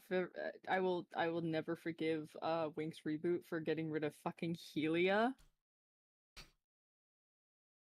I won't even Why forgive did the they? live action for just nuking the tricks and like all of the specialists. That's true. That's true. They That's really fair. said Sky and Riven are the only male characters that we care about. It's like, huh? Yeah. You mean Sky, the like nepo baby weirdo who Techna was getting like, booted. Fucking oh Techna yeah, got yeeted. She oh doesn't yeah. exist no more. And Musa has empathy as her power. She's She's an empath. stupid. Flora doesn't exist, but Terra does. No. But Flora is her cousin. So, No. but Flora Yeah, doesn't Flora's exist. her cousin. And I find it But so Terra's funny when Flora. people were like comparing the reboot of Winx to the new season Miraculous, and I'm just like, I may not be a big fan of Miraculous because of the fucking shit the creator's done, but credit where credit is fucking due. Their 3D animation is banging in the new season. I don't want to see none of that shit in comparison to the Winx reboot. That shit look nasty in Well, comparison I to think it's Miraculous. also the context, right? Like Yeah. it fits because that's what they established. I don't know. I feel like No, but also like just in general for season 6, they Mhm. rebooted like the animation style, so the characters got updated. Mm. Just general animation style got updated, so it looks significantly better. And then I compare it to like the Winx reboot, and I feel like I'm looking at like the older style of animation for Miraculous Ladybug, like seasons one through like 3. Mhm. And I'm just looking at it, I'm just like, you guys are nasty to look at. Like if you guys established this Winx 3D reboot back in like when Miraculous was getting rebooted, sorry, not rebooted, published for the first time in a 3D style, that would have been a fine style to be released as. It would have been probably more advanced for a TV series at that time. But now, nah, y'all got no fucking excuse using AI bullshit. I can't deal with it. That's my 2 cents. I've had a lot of conversations with my animation major friends about them, all coming to the consensus of we don't like it. Anyways, in better news, Sophie and I went to go see The Legend of Hay 2 last Ooh, how weekend. was that? Oh, so fucking good. I want to do a watch like this weekend or something to rewatch it. We didn't know it was a sequel. So then we got home, we watched the first movie, and we both agreed it doesn't need to be a sequel. Like, it is a sequel technically, but it's a good standalone movie. Like, you really don't need to watch the first one. The first one's literally almost entirely backstory. And then the second one is like an actual like story. And it's so well animated. And there's so many good character designs, Fox. You don't understand. I want to cosplay so many of them. They're so pretty. They're so cool. Okay. They're so it's so good. What's it called? The Legend of Hay. Wait, Legend of Because I've heard of this before. Yeah. Oh, Yeah. It's so the little good. baby. Yeah. Oh god, I haven't seen this in a hot second. Jesus Christ. Yeah, the second movie, it's so like holy shit. Impact frames galore, like power scaling. What the fuck? And it's really interesting too because it's such a like simpler style Hmm. in comparison to most animes, but it has a really good like Oh, fluidity. they made it work so well. Yeah. Yeah. In the scene of where fucking 2D animation is slowly starting to disappear, Legend of Hay, Like thank you. here, look at all these, like, this is just like side characters, like, just the world building, so many different Mhm. interesting character designs. Mhm. Fucking big And boy in the back. let me tell you, I was like shocked that it just starts the way it starts, cuz holy fuck, not a movie for children, but there were so many children in the No. theater.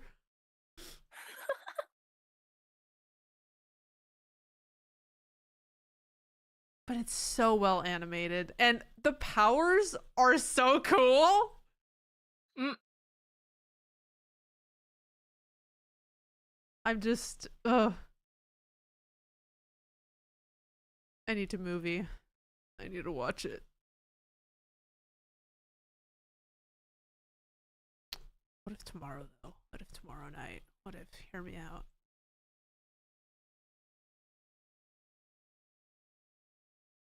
I did also want to rewatch it just so I could like scroll through or scrub through all the footage and be like snapping screenshots of all the side characters and be like that one or cosplay that one. But we're definitely done learning live 2D though. For tonight my brain's fried and Yep. my throat is dying. Mhm. All right. I Then talk I'm too gonna much. stop That's what it happens when here. you don't ask questions. I just keep on talking. I, d- I was processing everything. How dare you I think it's listen? you want me to not listen because I know your feelings are gonna get hurt. Uh huh.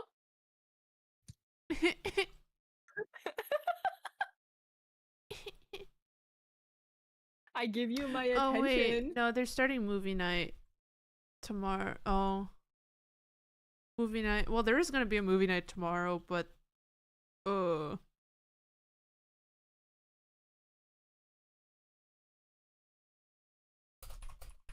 Mm,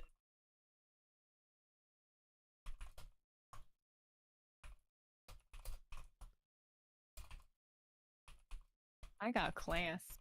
yeah. Hey, listen, I'll watch it a third time with you. I don't give a shit. Fuck yeah. Fuck yeah. But with that, I will end stream for sure. You're That'll be that. But we will stream again next week. yes, Uh, ma'am. trying to think already what it is I'm gonna teach you, cuz if we're doing honestly, it might just be co-working for the next few Hmm. weeks Yeah, or that's however fine. long is needed. Yeah. Cuz I think I Yeah, pretty much covered the like all majority of it. yeah, weirdly At this enough. point afterwards, it would just be fine tuning. Yeah. Okay. So, I I'm actually going to be working on it just a little bit Mhm. tomorrow since I don't have class until like 6. Yeah. Um, so I will be sending you updates Yeah, perfect. and shit Um like that. Video screen record and send that shit over to you if anything. perfect. Yeah. Yeah. I'll also like I'm always around even if it's just for like voice chat stuff. Yeah, that's good. Like I can always just be Sweet. listening. So, um ID. tomorrow I will be working. If you are available when I am awake and I'm doing shit, I will hit you up and be like, "Hey, Yeah. hi. I'm working on shit. Can you supervise real quick?" I You're Hi. like, "Wait a minute, your Hello. head." Hello. Hello. Hi. Hi. Hi. My little head. Let's Anyways, see. I like Yeah. looked over at the corner of my screen, like the corner of my eye, and I just see my head just pop up. Yeah, you were out of frame, so here. Yeah. Can make you more visible.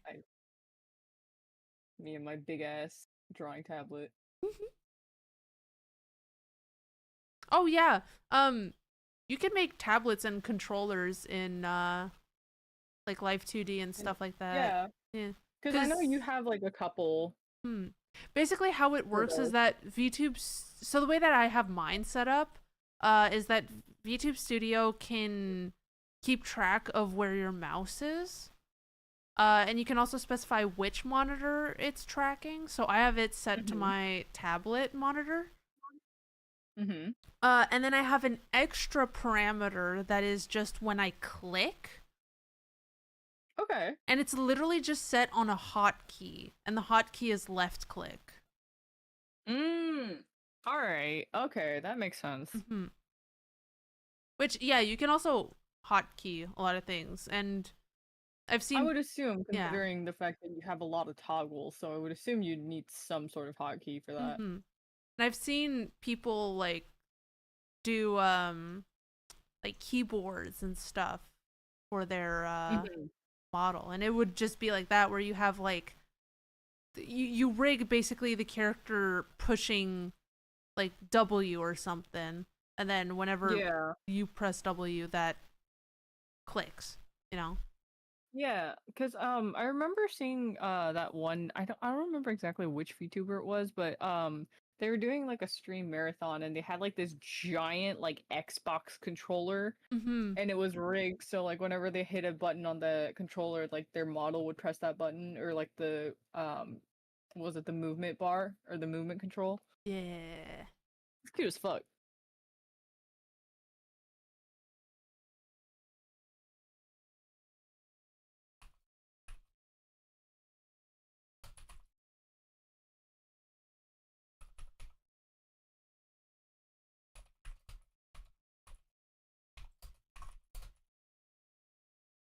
Sorry, I'm.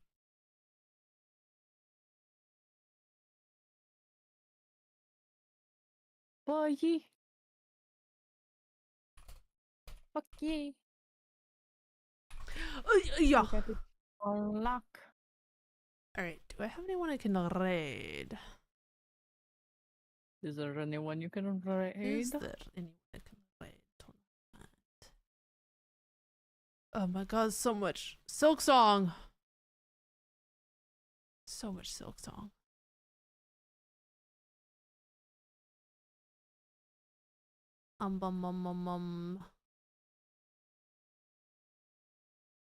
Ugh, it's like, do I rate a bigger streamer? Cause I kind of want to rate Shenpai because she's doing art, but also I'm scared. Fuck it, balls to the walls. 2025. All right. Confidence. Ah, damn. If Melina was in her call right now, I would feel way better. Okay. It's fine. I'll do it. It's okay. I'll do it.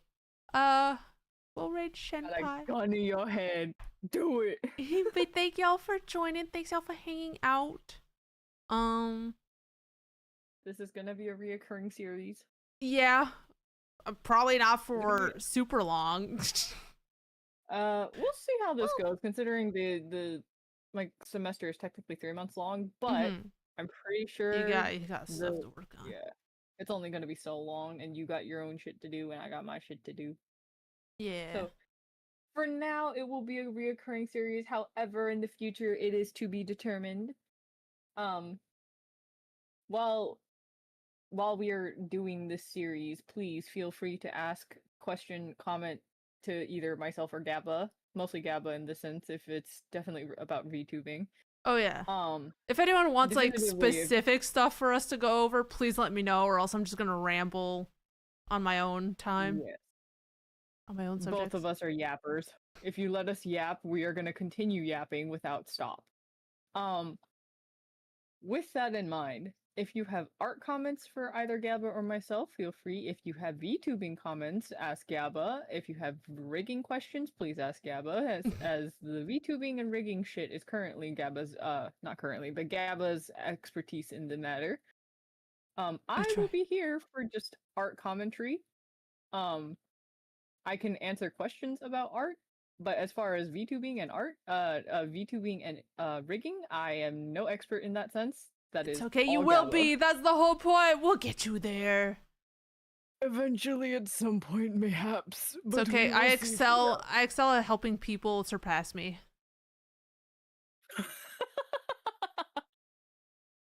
Sweet summer child, I swear to God. It's fine. I help you, you help me. This will be a learning experience for us both in the sense of fucking VTubing, because I do have some stuff that I need to learn in order to teach you. So that's fair. Well, But yeah, that was part 1 of learning VTubing with Gilda. All right. We do have raid messages if you guys want to use them. I think I don't know. Hydrate. You can use them, but this is a big streamer. I don't. I'm afraid. I scared. I kind of don't want to be noticed, but I also want to raid. Okay, it's fine. Just do it. It's fine. Just okay. do it. Okay.